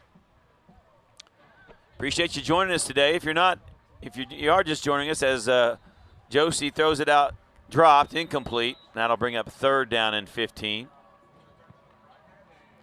Actually, yeah, 3rd down and 15. If you're just joining us, we are multi-streaming this on Twitter with Look Live Streams on Twitter, Look Live Streams YouTube. We have 2 YouTube channels on Facebook and also on the 7-on-7 Texas Champions League official Facebook page as well. So 5 different places you can find the game. If you like one platform more than the other, you can look for all those. Josie, a stack over here on the near side. You're going to have to get 15 here. It's a turnover on downs. Got to let it go, and I don't know if he got it off. That ball's knocked to the ground anyway, incomplete, and here come the Waco All-Stars back on offense. Yeah, much tighter game than we've seen from these teams earlier in the day for this 8th grade division. A lot tighter defense. Looks like both teams are playing more man-to-man defense with 2 deep safeties as opposed to zones. All-Stars across the middle, caught for a pickup of about 8 on 1st down, and that's really what you want. I mean, you get 8 yards. It's kind of like getting 4 yards rushing, right? In 11-man football, you get 8 yards per completion, and you're going to move the ball. Yep. And at this age level, these kids don't quite have the arm strength to throw it 30, 40 yards downfield. So take what you can get and control the clock. Owens in one-on-one coverage there. Got a deep ball behind the defense, all alone, caught at the 15. Will he catch him? No, he won't. Touchdown, Waco All-Stars. Yeah, great job by King Savoy, kind of recognizing his receiver was behind his defender and didn't want to overthrow him. Number 3 with the catch. I don't know if you can catch the back of his jersey. They've got nicknames on theirs as well. So that's all right. Whatever it's got is good. 7:43 left. Looks like Trey is the all right. So name we'll on the back. Credit Trey with the catch on the nice throw there from King Savoy. Gonna go for 1. Drop it off. He dropped it. Well, he was open. Quick little pitch and catch there, but couldn't come up with it. And that'll be 6-0. It's Waco All-Stars on top.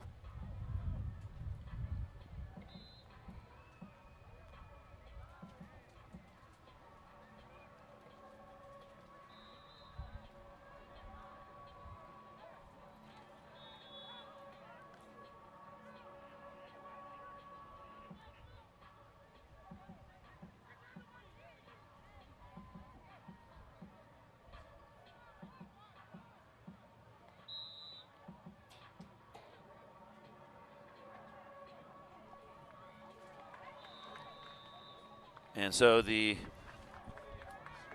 Gray Wolves come back on offense. Now we'll see if they still have Josie Owens back there, and they do. Interesting now, Jared, that Samuel Bass acting as the center. Yeah, and he made a breather. Yeah. After kind of going both ways, he's going to throw it back to Josie. Josie got to get rid of it. Having a hard time finding an open man. That's going to be well beyond the 4-second mark. We do have a flag down.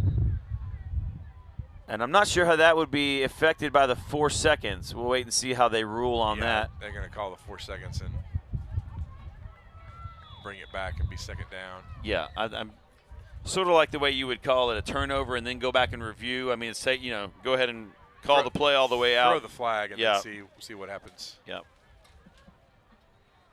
Under 6 minutes to go here in the first half. Waco All-Stars up 6-0.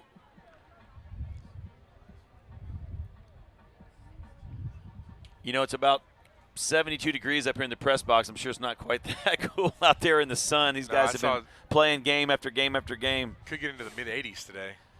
Owens with it. Having trouble, throws it down the middle.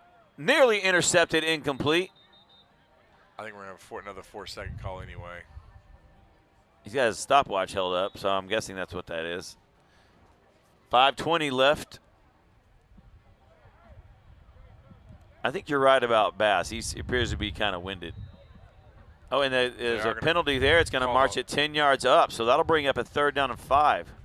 Yeah, so call the holding penalty. I wonder if it's, does that make it 1st down again? Oh, great question. That I don't know. We'll see if we can figure that out.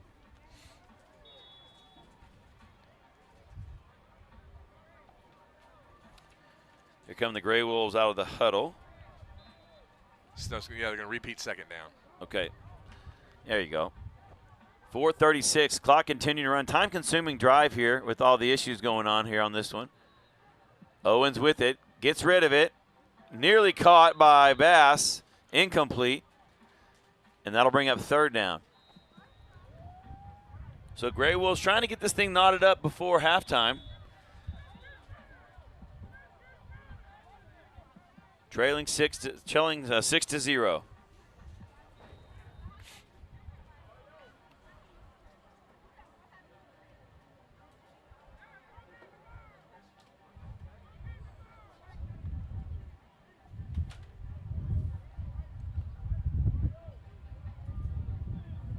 Got Bass lined up right.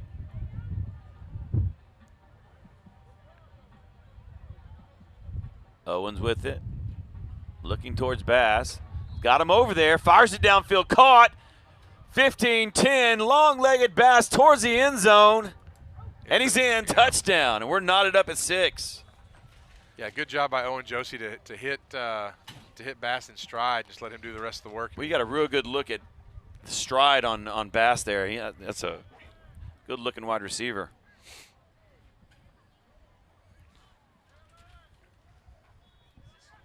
Yeah, it actually just scored as a 6-all, so they're going for 2. Yep, trying to take the lead at halftime.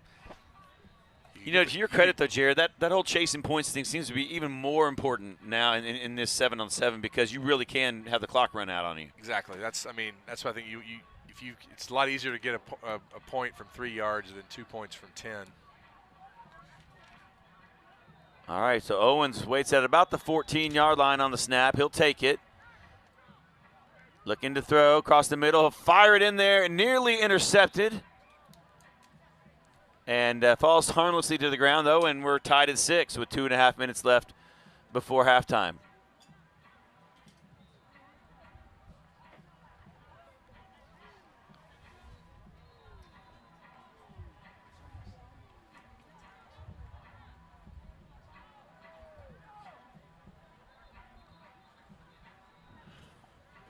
Been here all day so far at 9 a.m. first start. Of course, we got a little earlier start than that.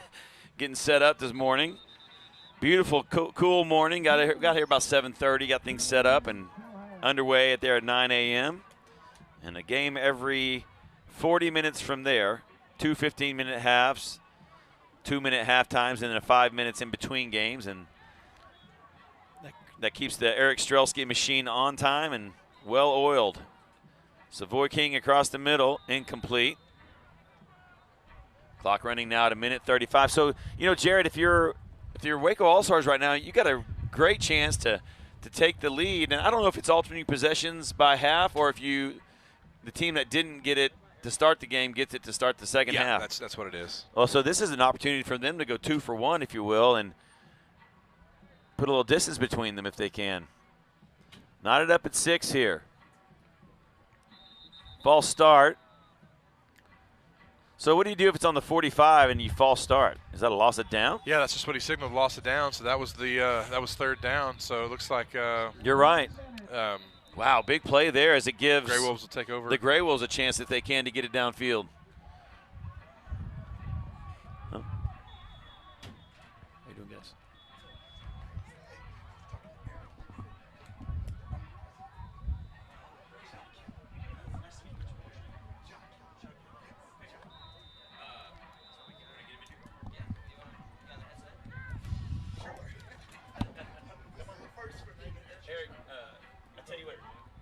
30 seconds. Go ahead and get in here. We'll get you a halftime coming up very soon, about 30 seconds. And Clay will take a commercial break when we go so I can get him fully introduced. All right, so here we go. 19 seconds left. Gray Wolves with a chance to try to add to it. Owens looking around. I don't think he's going to get it off in time. He tries to loft the ball over there to Samuel Bass. It's intercepted, but I think the 4-second rule is going to get him, and it is. Under 6 seconds to play now. That will probably be the last play of the first half.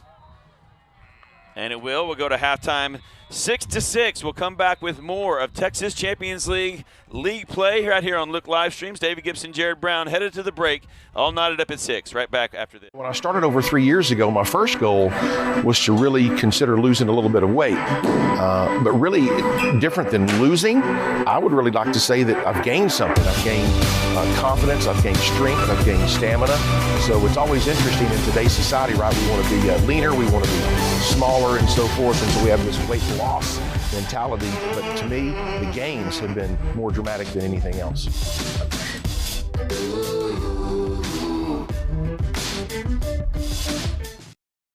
Awesome for playing games when you're a kid. When it comes to finances, though, who wants to be boxed in?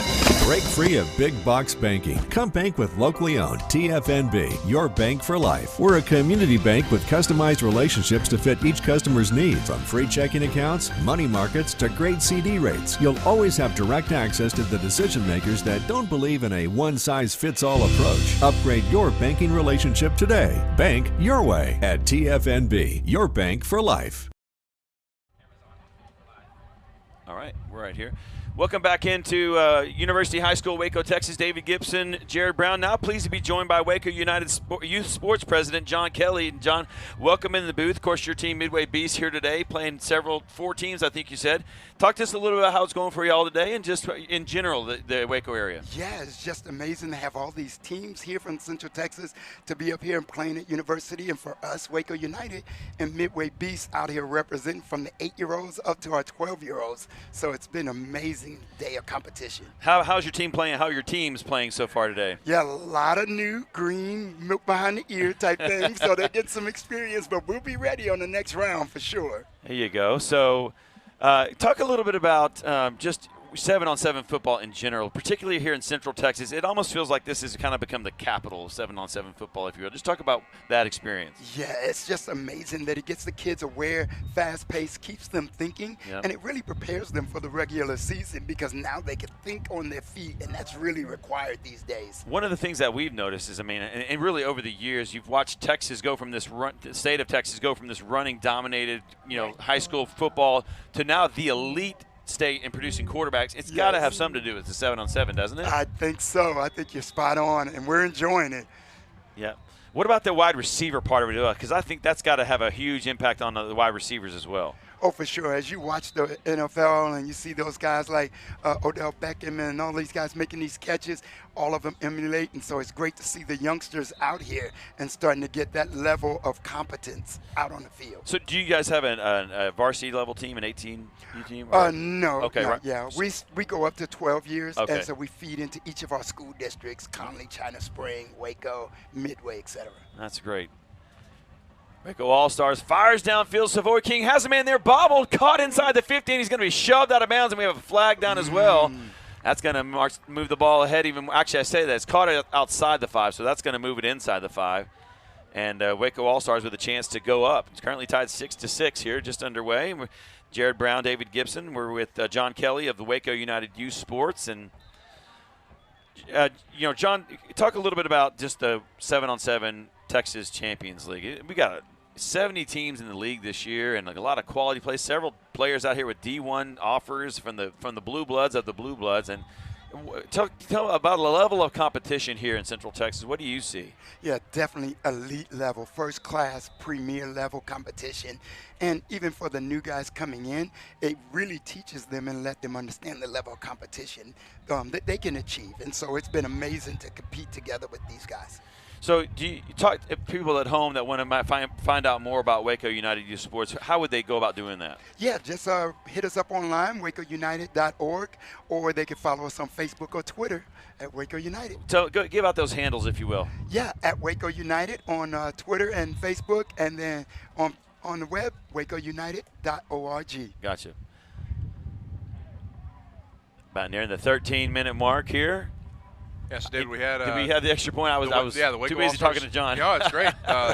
All-Stars did score a touchdown, and they went for one and got it. So now up 13-6. All right. Any players in particular that we want to highlight some kids who get them the exposure. Obviously, it's all for fun, it's for skill level, and it's for exposure, man. Let's be honest. Recruiting is a big deal. These opportunities that come to these kids over time. But any players in particular maybe on your 12 and under team that you see kind of coming up? Yeah, we've got a couple. Of course, I will have to doubt on my grandson Andre Johnson. All right. And my son-in-law Rolandes or Rojo played at UMHB, and so he's coaching, and so I know he's going to do great. And then we have Mason Mundy on that 12U Beast Black team as well. And on green we have Matthew there.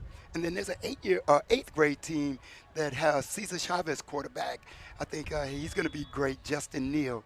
So we'll watch him. They're not playing today, but they'll be out next week. So we'll watch those guys. That's great. We'll definitely keep an eye on those guys. So right there out of Waco ISD, Cesar Chavez, Justin Neal. I want to keep an eye on him. Andre Johnson and Mason. I can't remember the last name. Mundy. M-U-N-D-Y. My youngest grandson's just getting there. Braden Maxwell, but he's just getting in there, that group. When Josie fires it out in the flat, it's caught out of bounds. He'll be just past the first down marker, 11:27. Important for the Gray Wolves here, Jared, to kind of get down there and get this thing knotted back up. Yeah, it's interesting to see how they're going to approach if they can't get in the end zone, if they go for one or go for two. Again, you're kind of chasing that point. Josie fired, intercepted. Waco All-Stars jumped right in front of it. Going to have a pick, and that'll be 3 points for the Waco All-Stars, and that ups their lead to 16-6. Big interception there as that takes it from a one-score game to a two-score game. And they get the ball back without giving up any points. So, again, those interceptions, especially in 7-on-7, are big drive killers, but also just can be huge momentum swings as well. John, talk a little bit about, is there an offensive philosophy, if you will, that, I'm on some level, we're running a lot of the same routes, but is there an offensive philosophy that you guys like to follow there with the Midway Beast program? Yeah, and so, again, most of ours align with the school system. And so Coach Shane Anderson, Rojo, they work together in hand. And so they implement some of those things. And so it's amazing to see them and the concepts and understanding all of that and see these guys, the young guys, running those plays. Well, the Gray Wolves almost got those 3 points right back, and it falls out of his hands now as we go under the 10-minute mark. Beautiful, almost hot day, isn't it? About 82 degrees. And John, I think that's interesting that you mentioned where somebody like Shane Anderson now, obviously coached at Conley for a while, now over at Midway, really kind of getting with the 7-on-7 coaches at an early age and kind of infusing the offensive schemes into those teams. So sometimes these kids have been running the same plays for 4, 5, 6 years by the time they get to the high school level. Yes, I had a meeting with Coach Held last week over at the Waco Lions, and we're looking to bring that Lion pride back, doing the same thing. There you go. Definitely. Been a while for Waco, hasn't it? Yeah, but we're getting ready to close that gap. That's well, great. Hopefully dropping back down into 5A should help them Yes. immensely and not having to go play the Duncanvilles and DeSotos of the world. We still got Savoy King in there. Yep. King still taking snaps. Terrific looking prospect there. Throws it out. Uh-oh, pick six coming. If that stands, that will be. Yep, it is. Wow. And suddenly we're right back in this thing. So what's 16-6, right? Yes, now it's 16-12. But again, that kind of goes back to what we talked about earlier. So Waco All-Stars are going to keep possession of the ball, where if he makes an interception and then drops the ball, right, doesn't return it for a pick six, then it's 3 points. But then Gray Wolves get the ball back and have a chance to go back. And so you think it's like a guaranteed 6 points versus a 3, and then a possible another 6, 7, or 8. Yeah. Still 8.5 minutes to go, though, so either way, that gets us back into a single-score game. So Voy King right back. Gets a chance at redemption right here. Throws it out in the flat. Threw his hands incomplete. Young man looked like he was turning to run with the ball before he had it in his hands. And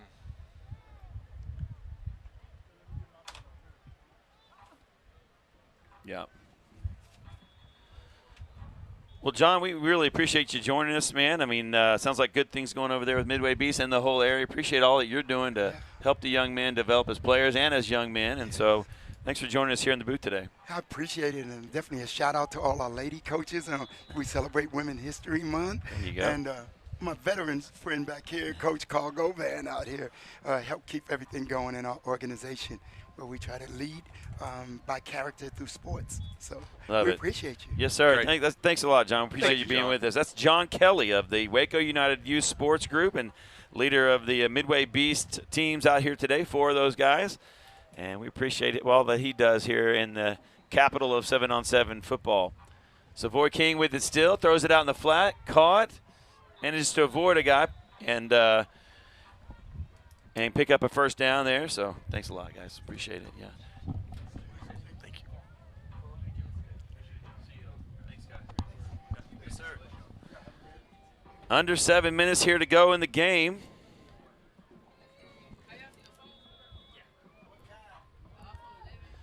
King with it again. Trying to bring his team, get his team a little more of a cushion. That one's incomplete as we go under 6:40 left to play. 16-12 right now. Waco All-Stars in the lead, trying to hang on and put a little distance between them.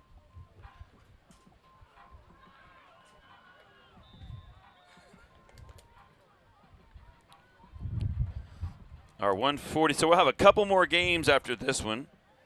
And they moved this one in. I'm wondering if they'll. I know we're going to have a couple of 10 and under games here later. King with it, rolling to the right side, drops it off in the middle of the field, is immediately tackled. That'll bring up. Looks like 3rd down.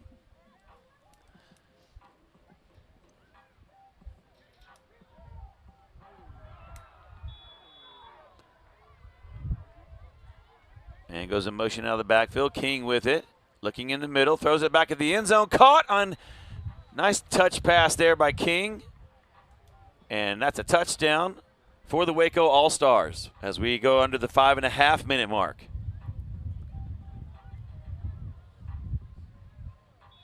And we'll wait and see if they go for one. I think at this point, Jared, do you just go for one? I mean, so can't what, think 22-12 now.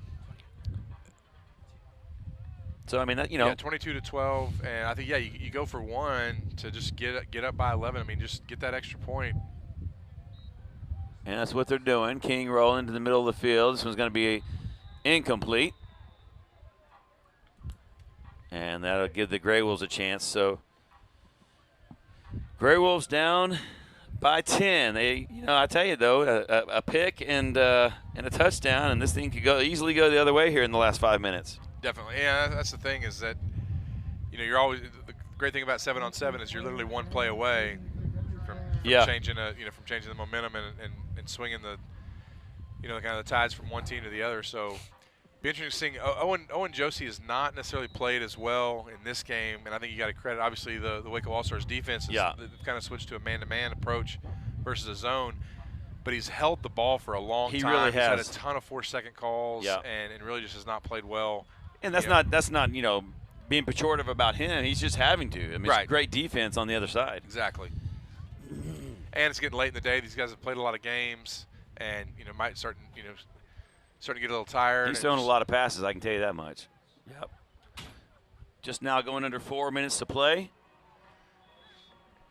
Josie has it. Slings it to the near sideline, incomplete. Looks like some miscommunication on the routes. That one was intended called there to 4. Yeah, but Bass was over there in the way, kind of in the vicinity as well. Prince Moore and Samuel Bass there were the 2 wide receivers.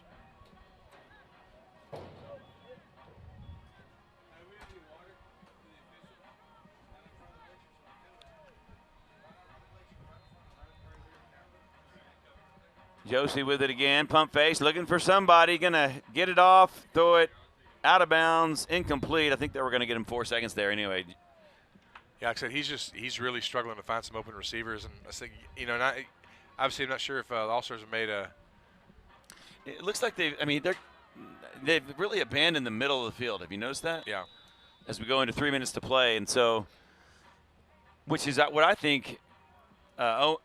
Josie's arm really talent lends itself to that. He's been very accurate in the other times that we've seen him, but a lot of it's in the middle of the field.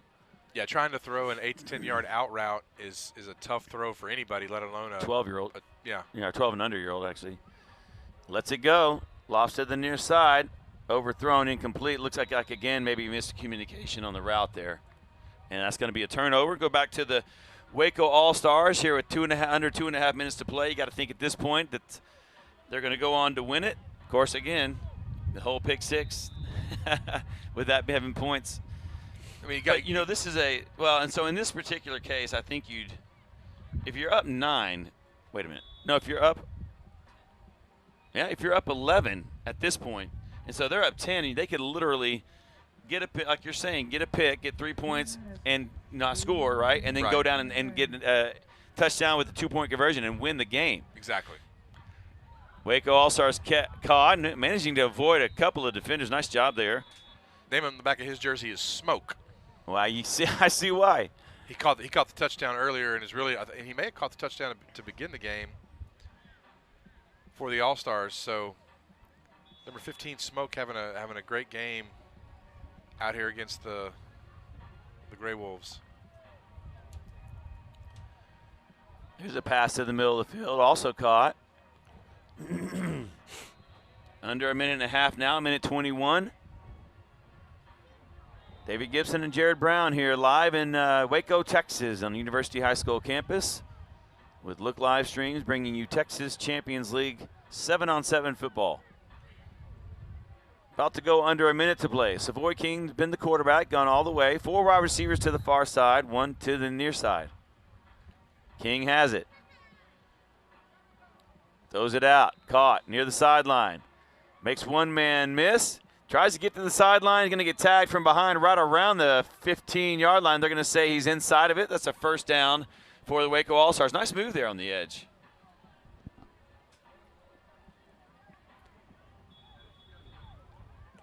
And, David, you wouldn't believe me if I told you the name on the back of that young man's jersey. Let's hear it. Baby Gronk. Baby Gronk. All right. Well, you can see it there. He's not a slight young man. He looks like he's on the there's a pass across the middle, caught right down the middle of the field. Touchdown Waco All-Stars, and that's going to seal it. Smoke again on just running a little kind of skinny post.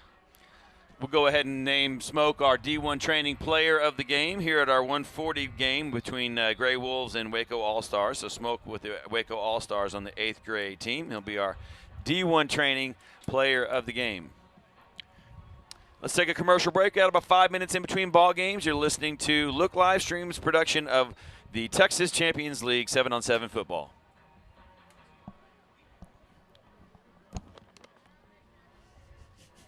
Nice. Are you with me now? Ready to put it down? Start at the bottom, already forgot them, but they won't forgive me now. You really ain't ready now. You haters just in the crowd, but still I just look around. Are you with me now? Are you with me now? Are you with me now? Said, are you with me now? Ain't felt this good in a while. They want us to simmer down. Can you hear me now? Am I going in and out?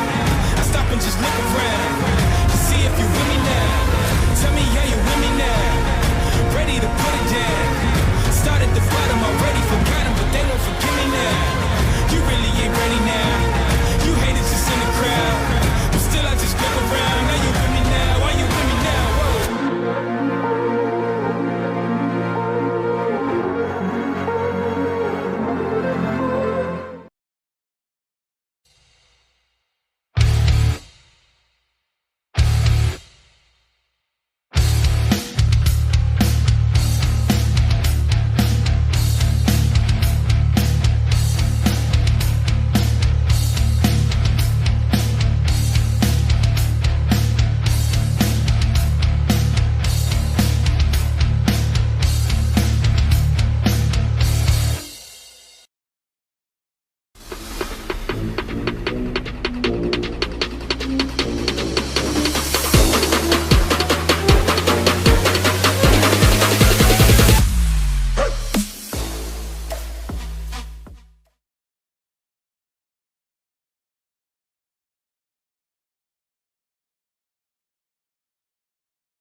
Awesome for playing games when you're a kid. When it comes to finances, though, who wants to be boxed in? Break free of big box banking. Come bank with locally owned TFNB, your bank for life. We're a community bank with customized relationships to fit each customer's needs. From free checking accounts, money markets, to great CD rates, you'll always have direct access to the decision makers that don't believe in a one-size-fits-all approach. Upgrade your banking relationship today. Bank your way at TFNB, your bank for life. Big Box Bank make you feel like just another number? Now serving 113. Come experience personalized banking. Come bank with locally owned TFNB, your bank for life. Here you can speak directly to the decision makers to find the best banking solution for you. From free checking accounts, money markets, to great CD rates. Upgrade your banking relationship today. Bank your way at TFNB, your bank for life.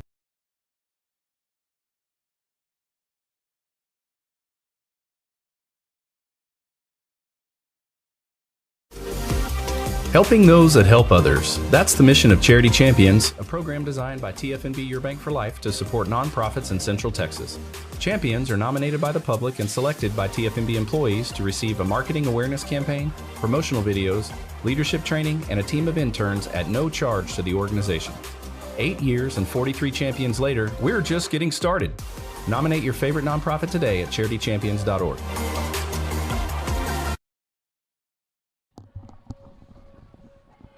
Welcome back into University High School here just east of I-35.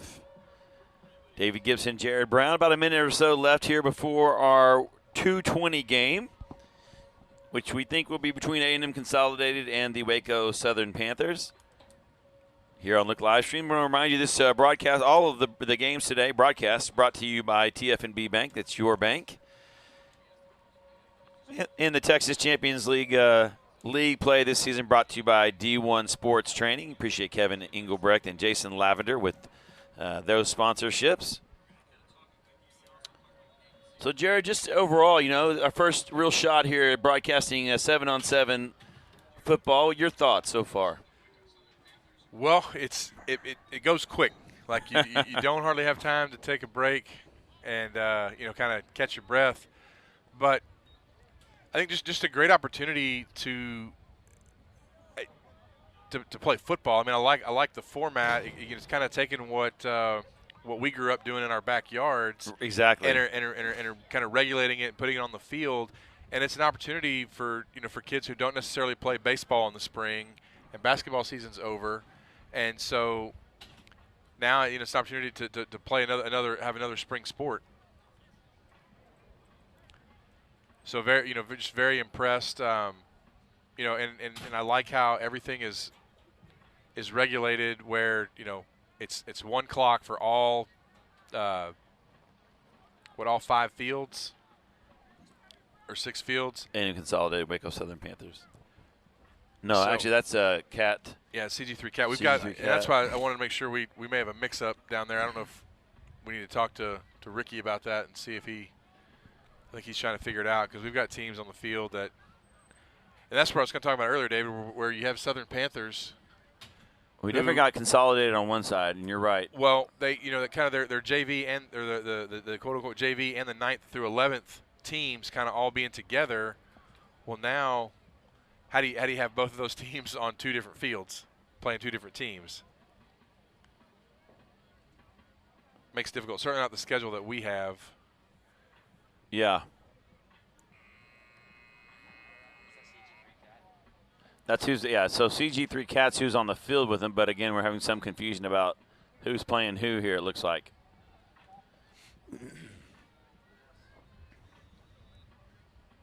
Because I think the issue is that you've got Waco Southern Panthers, both JV and their 9th through 11th, scheduled on 2 different fields, but essentially it's one team.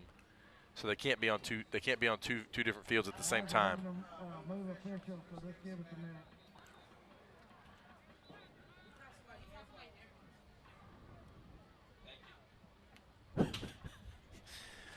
We can start an online store here with cell phones technology. So apparently 2 new officials in the game here on the on the middle field. A&M Consolidated players jumping around, stretching, trying to stay loose. But no, David, like I said, I think it's a great opportunity for people who don't necessarily play baseball in the spring and basketball season's over. You still have some AAU going on in tournaments and whatnot, but other than that, that's really it. Now this is an opportunity for kids who want to play football in the spring. It gives them that opportunity. My understanding too is that the Friday games that they're going to be having are a lot more local in talent. So we'll have teams from China Spring, Lorena, and other teams as well. And so that's going to be exciting too to see. I mean, obviously a lot of this is the Central Texas and like you said in the Brazos Valley and that kind of thing. But to tighten up that ring a little bit and see those local players, that's going to be fun for Friday night as well. So it looks like we're going to have A&M Consol and CG3 Cat on this field. First pass out on the flat, wide open. Going to pick up 5, now 10, right up the middle of the field. Explosion there. They're going to mark him right on the 30-yard line there, and they hold up a 1 for first down. So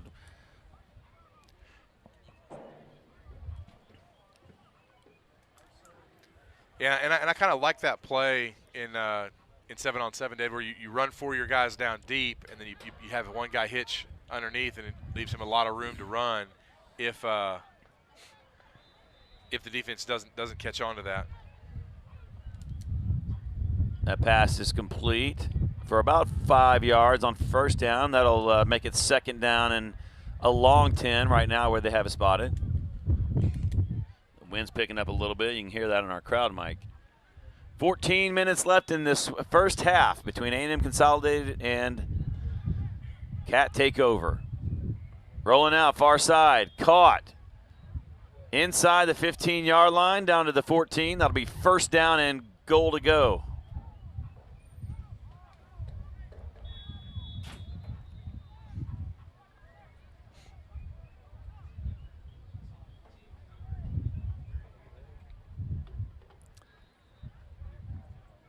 We don't have names in the back of the Consolidated uniforms. I'd like to know the name of 7. Terrific looking athlete there. He's showing some explosion there in a couple of plays. Here's a pass across the middle on a slant. Caught inside the 10-yard line. About at the 8. We know number 23 is Key. Yeah. I didn't get his last name. Is it Thomas? Thomas, The running back for A&M Consolidated, but don't know the other. We have an injury on the field, and so the complex is going to take a knee, and we'll get that situation worked out, and then we'll start play again. We're going to take a break here. 13-17 left in the first half. You're listening to Texas Champions League 7-on-7 football on Look live streams. We'll be right back after this. 8, 7, 6, 5, 4, 3, Yeah, come back. Sorry. All right, now we got that injury situation worked out pretty quick. So right back to play. Good sign. Yeah, it is. 13:07 left in the first half. A&M Consolidated with the opening possession of this football game. Quick slant inside, touchdown, A&M Consolidated. Some very efficient passing game there by Consol as they have across their chest, right? And they'll put the first 6 points on the board.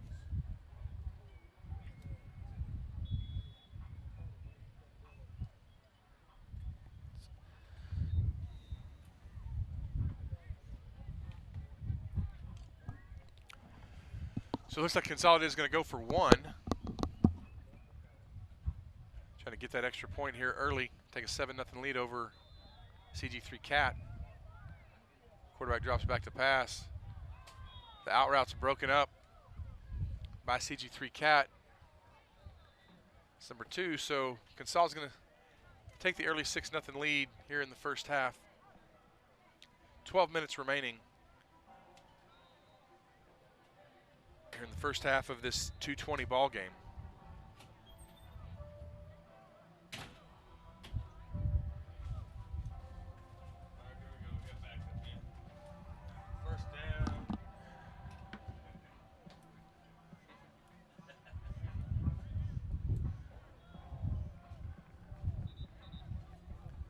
So CG3 Cat taking over on offense. We're going to play in 5 minutes, give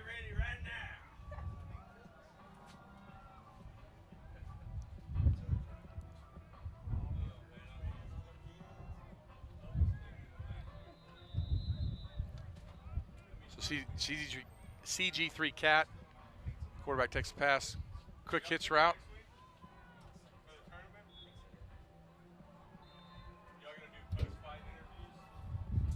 Complete. Pass is complete to number 15, up for about a gain of 4.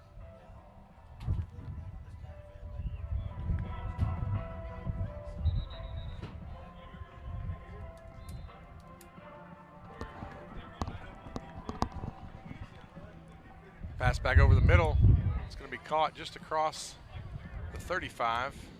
It's going to bring up 3rd down. They're going to need about 4 yards to pick up the first down. Against CG3 Cat down 6-0 here in the first half to A&M Consol. This is the varsity level, 9th through 11th grade, of course. That door's wearing Jared out over there. 110 minutes to play. Slamming the door is wearing me out. Yeah, I hear you. There's a flag down on that one. Yeah, pass was incomplete.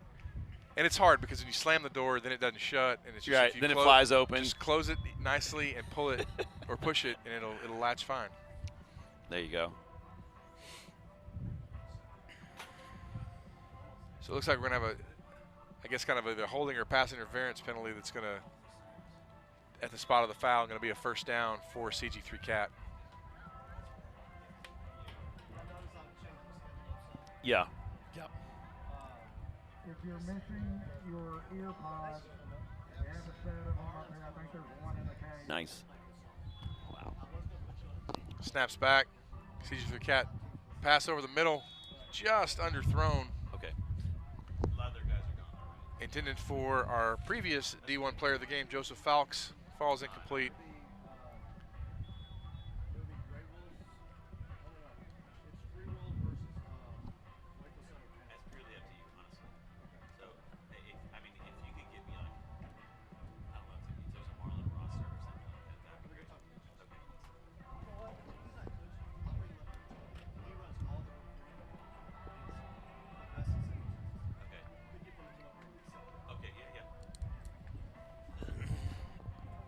Snaps back. Little out route, just can't make the catch. Falls incomplete. I believe that was 2nd down for CG3 Cats. They're not going to be looking at 3rd down. And they've got to go basically the length of the 2nd zone. I love how Eric was calling them quadrants earlier, but there's only 3. Well, how about the touchdown? The touchdown's the final quadrant. I'm telling him you said that. Okay, that's fine. 8:13 left in this first half. A&M Consolidated up 6-0. Cat takeover, trying to take over. Looking down the middle of the field, pass low, incomplete. But you can really see the body language changing at this point in the day. Yeah, I mean, these guys have played a lot of football. A lot of 7-on-7 football. It's 80 degrees outside. It's the first weekend. People are still probably a little bit out of shape from spring break and everything else. So could be, you know, the legs could be starting to tire a little bit, and you know, not to mention the mental side of the game. I don't know. Starting to. I don't know what you're talking about. It's like what, 72 degrees out here, isn't it? 72 degrees in here. Oh, that's right. And we're not running around throwing and catching footballs. That's true. But it does, you know, it's interesting. You brought that up earlier. This is exactly what we used to do with all my buddies in high school. You know, we would go out to the football field, and it's, you know, a lot of the same, it's interesting, same route principles. I mean, obviously we're not doing anything that complex, but it all makes sense out here. It's a lot of fun. Pass to the near sideline, caught. Good coverage that time, but so immediately tackled. That's going to be about a 7-yard gain. I'll give him maybe closer to 8. And so that brings up 2nd down and 7. As we go under the 6:50 mark here in the first half. I want to remind you that we are multi-streaming this. We're on Twitter, 2 YouTube channels, Facebook, and where you can find us on Facebook at 7-on-7 Texas Champions League, or also at Look live streams. Here's the snap back, pass. Going to be caught, but in trouble. Going to be short, so they threw it short, and that'll bring up, but that's all right, 3rd down. So 3rd down and about 4. Yeah, you can see A&M Consolidated with the lead here, just trying to have a ball control, kind of a ball control offense as much as you can have one of those in 7-on-7 where you've got to throw it every time. But just, kind of grinding out the yards, picking up first downs, and trying to shorten this game.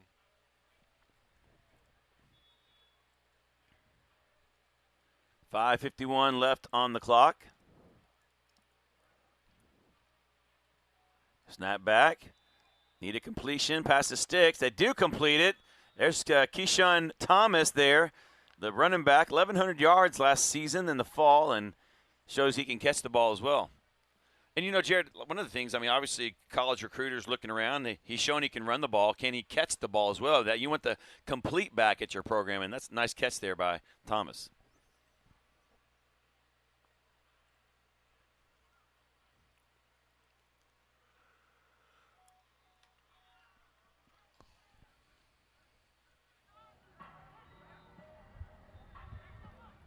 Pass across the middle, caught. Tackled immediately after about a 2-yard gain. Under the 5-minute mark here before halftime. 6-0 A&M over CG3 Cat.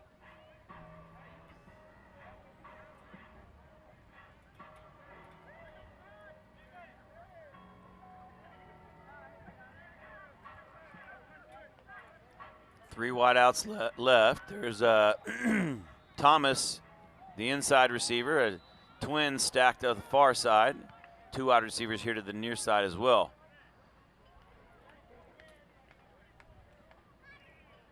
Definitely a kind of ball control situation going on here, Jared. They're using the whole play clock, and across the middle, wide open, caught is Thomas.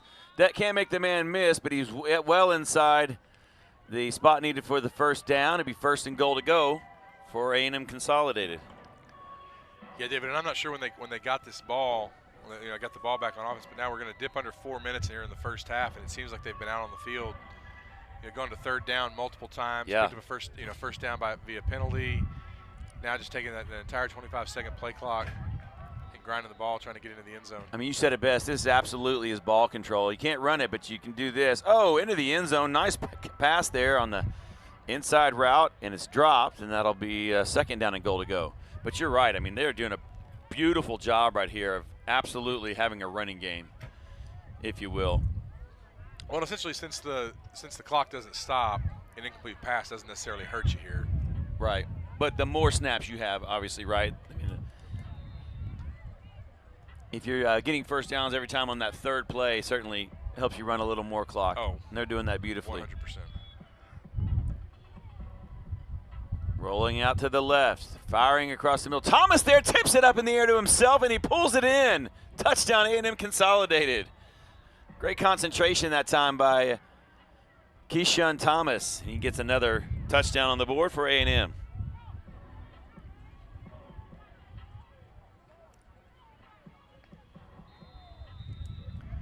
See, it looks like they're going to go for one again.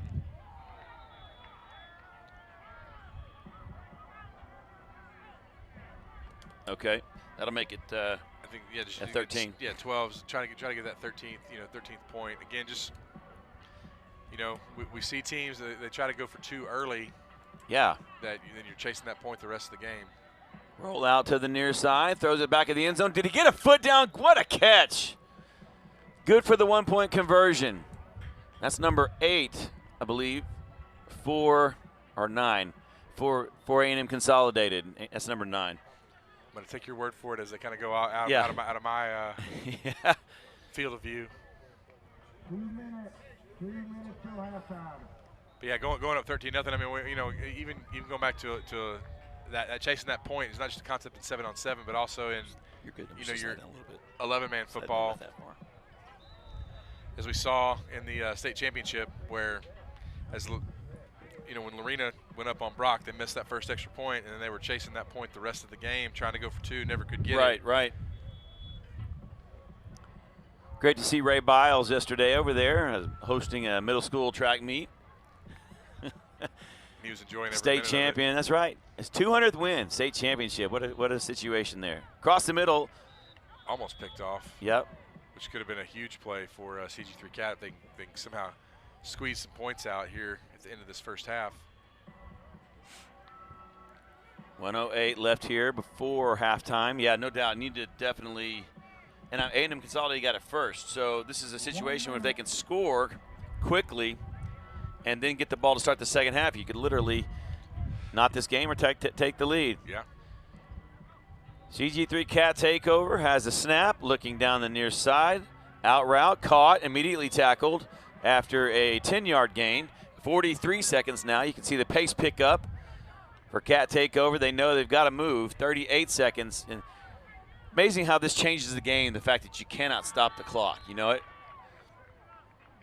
Got to think here pretty soon they're going to take a shot, if not this play.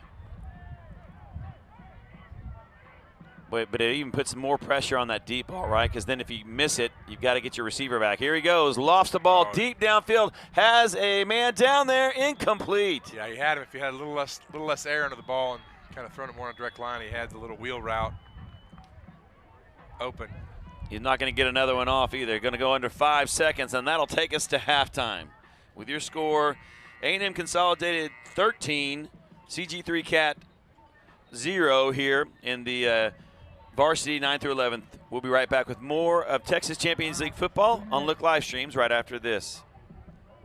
Samuel Grismer. I've been coming here for about a year and a half.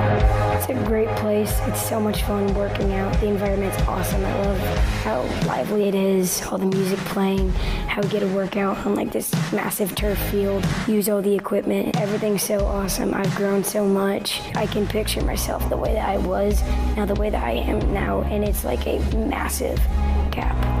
If you want to get better, if you actually want to get better, this would be a great place because they actually work on your goals, not just all right, do this, do this, do this, do this, but they let you improve and push yourself to the limit. They know your limits better than anyone. They know what's best for you, and so they will always give you what's best for you. I mean, I'm just so comfortable here working out because I know that they have my best interest in mind. And yeah, it's awesome. The coaches are great. Helping those that help others. That's the mission of Charity Champions, a program designed by TFNB Your Bank for Life to support nonprofits in Central Texas. Champions are nominated by the public and selected by TFNB employees to receive a marketing awareness campaign, promotional videos, leadership training, and a team of interns at no charge to the organization. 8 years and 43 champions later, we're just getting started. Nominate your favorite nonprofit today at charitychampions.org. Awesome for playing games when you're a kid. When it comes to finances, though, who wants to be boxed in?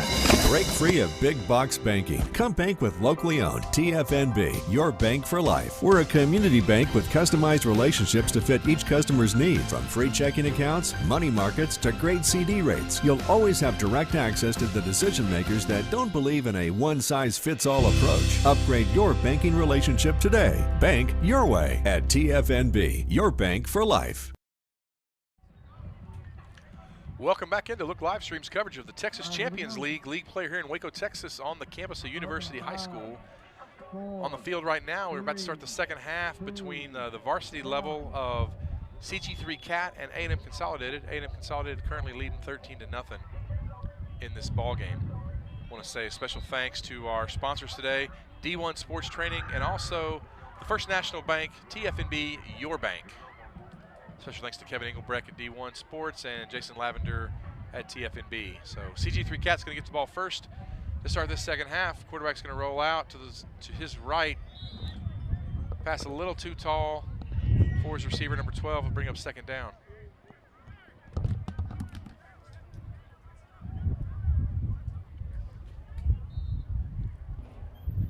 So to bring up second down. Again, teams have 3 downs to get the ball 15 yards into the second zone. And there's another 15-yard zone, and then the third zone, 15 yards to the goal line. They have four downs to score. So second down here for CG3 Cat. Quarterback's going to stay in the pocket. Great catch by the CG3 Cat receiver.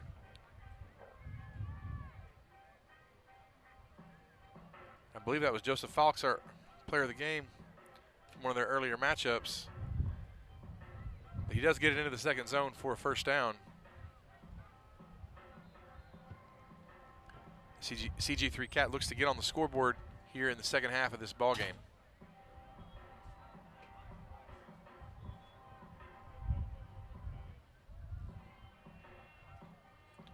Quarterback's going to drop back. Looking for receivers, got to get something done out quick. Ball's going to be knocked down, fall incomplete.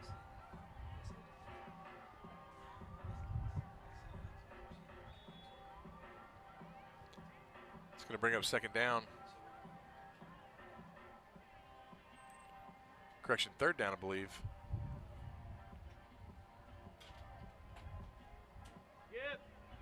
Timeout. Everybody take a knee. We're going to have an injury timeout, so we'll take a knee.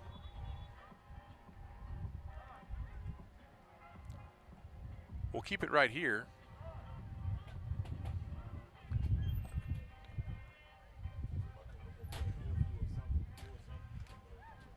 Yeah, just wait till David gets back.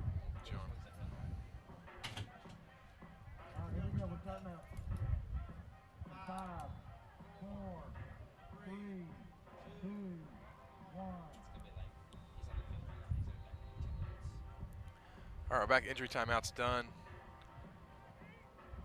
So we'll keep the action going. CG3 Cat ready to put the ball in play. Snaps back to the quarterback. He's going to fire to the corner of the end zone where he's got a man wide open. It's caught for the touchdown, but it's going to be waved off as he didn't get the pass off in time. 4-second rule got him again. So it'll fall incomplete. That's going to make it third down.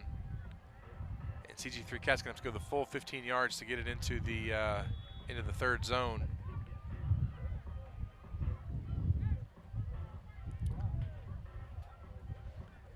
Again, down 13-0, 12 minutes left to go here in the ball game.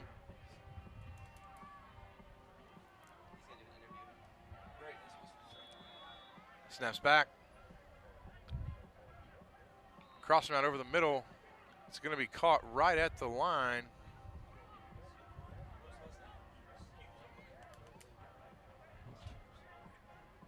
And it will be enough for the first down.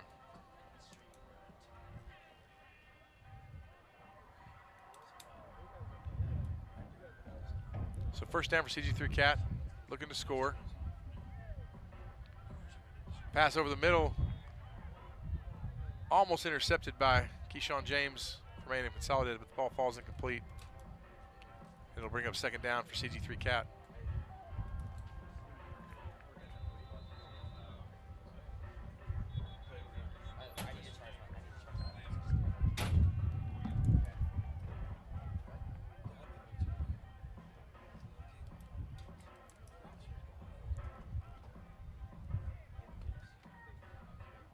Okay, we have a change in our schedule for our 3 o'clock game. CG3 Cat with the ball passes down, and it's going to fall incomplete. So that's going to bring up fourth down. Again, in this last zone, teams have 4 downs to get it into the end zone. Awesome. I just want to make sure I can talk a little bit about you. So I can introduce you, right?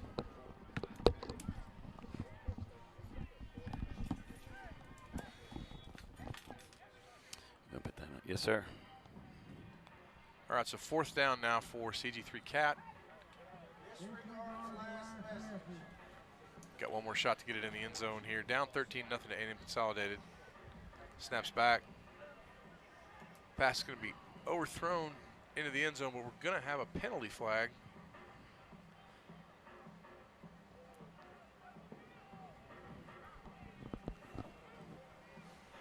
Wait to see what the call is.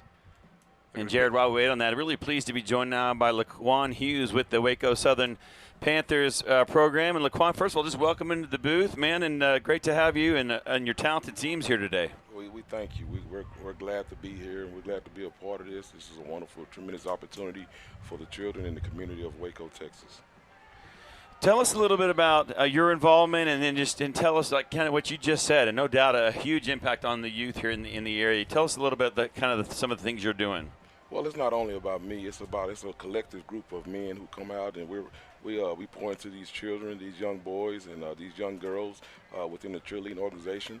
You have several coaches. You have a president, a vice president. You have a board, secretary. We have all those things in place, and what we do is we come in and we try to pour into these children positive things, influence, hard work, determination, and desire. We also stretch student athletes, student first, and athletic second. So we check report cards, we check progress reports, and we also have our president. He goes around to different schools checking in on each kid. So we're doing a phenomenal job, man, with these children. As of right now, it was started in 1982. Coach McDaniel started the organization in 1982, so that means we've been around for about 40 years now. 40 years, that's a long time. I played for the organization. A lot of coaches on the staff were invested in the organization because we're products of the organization. So you have several professionals that come from the Waco Southern Panther organization. Andrew Billings, LaDainian Thomason, which is a Hall of Famer. So, I mean, we got a lot of nice names that come out of your own Rodney Smith, our assistant athletic director. Brother Rodney Smith, he came from this organization as well. So what we're doing right now, we're trying to catch up with some of the bigger cities. Right now, we're building our feeder program for the southern part. That's the south side of Waco. We're going to build our children up, and they're going to go over to Cesar Chavez. And once they leave Cesar Chavez, they're going to pour into University High School. So when you think about it, we have a lot of these coaches on the staff who come from the Southern Panther organization that also played at Waco University High School as well. So we're building this whole southern part of Waco, the south side of Waco. We're trying to build them up and get a lot of more community involvement and a lot of alumni support from the children. Speaking of alumni, let's just say I want to give a shout out to the Booster Club for the University High School. They did the concessions today, so that's a wonderful thing that they did. And those are a lot of the parents that come from the Southern Panther organization. So when you think of it in retrospect, you think about we're building community involvement with the children and the parent and within the coach, get combining together for a positive cause for the children, and that rolls over to the middle school level and that rolls over to the Booster Club. So not only are we helping children, we're helping the community as well. That is outstanding. I mean, they talk about creating a fabric of the culture right here in this part of the state, and that's amazing. Great stuff y'all are doing there. Under 7 minutes to play here. Yeah, A&M Consol, I guess, kind of took over and just marched down the field. Yeah, left 13-0 here in the second half. Looking to go in and score. Laquan, I had the fortune to coach Andrew Billings in middle school. I was over at Carver at the time. Wow. That was the strongest 7th and 8th grader I've ever seen in my life. I believe you, because they say he's the strongest that ever came through Waco. So, yeah. And the NFL as well, they say he's one of the strongest guys in the NFL. So. State champion, I believe. Absolutely. Yeah, absolutely. Yeah. He has a lot of records too over here in the city of Waco in the Central Texas area. Yeah. In powerlifting. And a great family too. Yeah. I mean, those are good people. And that's what's important. That's what's important, having a good foundation, of support from the parents. And for some of the ones who don't have that, man, we're standing in as coaches, and we're trying to fill in the gap, fill that gap in, and fill that void. Well, that brings up an important question, Laquan. We were talking about it earlier. One of the things that this league has kind of brought to Waco is this opportunity to play football in the spring. Like, obviously, you have kids who don't necessarily play baseball in the spring, and basketball season's kind of over. So now you think about, like, what would these kids be doing if they didn't have this opportunity to be playing 7-on-7 football? Very, very good point, my brother. And, you think about this. Let's just think about this aspect of it, right? You got a lot of these children, they do well during football season with their grades because they have something to strive for. Yep. But after football season, what's left? Their grades normally drop. The parents and the mothers, some of the single mothers say we have problems with them after football season. But here's an opportunity for us to be able to engage and then pour into this child's life for the whole year. So you out of 10 months out of a year, you're active with male influence, positive male influence, and we're keeping your child active. So, I mean, I don't think you can ask for much more than that. And that's good for this community. That's good for these young men and women. That's great. Yep. You mentioned some of the coaches earlier. Who are some of those guys that are coaching these teams out here today? You got Coach Gamble, you got Coach Dukes, you got Coach Smith, you got Coach Nichols, you got Coach Larry Washington, man. You got Coach T. Nate, you got Coach Tasby, you got Coach McLennan, you got Coach Casmus. I mean, I can keep going. Look at these guys. I can keep going. The list goes on and on. So you got to understand, we're talking about Little League flag, 8U, 10U, 12U. And man, it's phenomenal. It's phenomenal. The great thing about it is a lot of these kids come when they're 4 or 5 years old, and they stay with us already all the way until they're 12, 13 years old. Talk a little bit about just the on-the-field play. You guys are obviously really talented, but in terms of development, so I mean, you obviously the beautiful things y'all are doing with the community and their academics and just developing the whole person.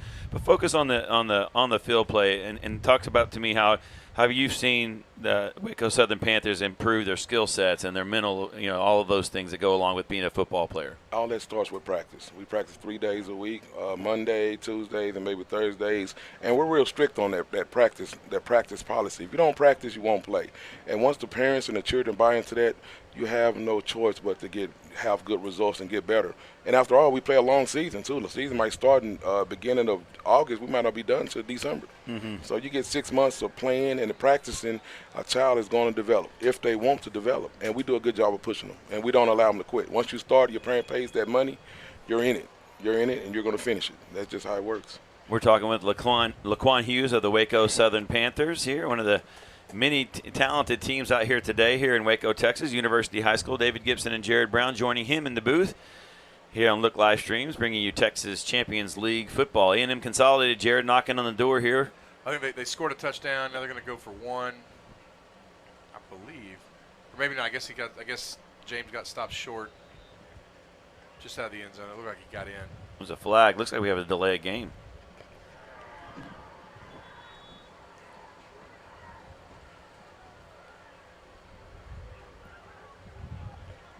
And that's going to be a loss. I guess that's going to be a loss of down. So the score's going to remain 13-0. I thought he had scored. Oh wow, boy, that's a tough way right there on the lip of the cup, if you will, to bring it into a one-score situation, and unfortunately can't get it done. Yeah, so they'll keep their 13-0 lead. Injury, stop the clock.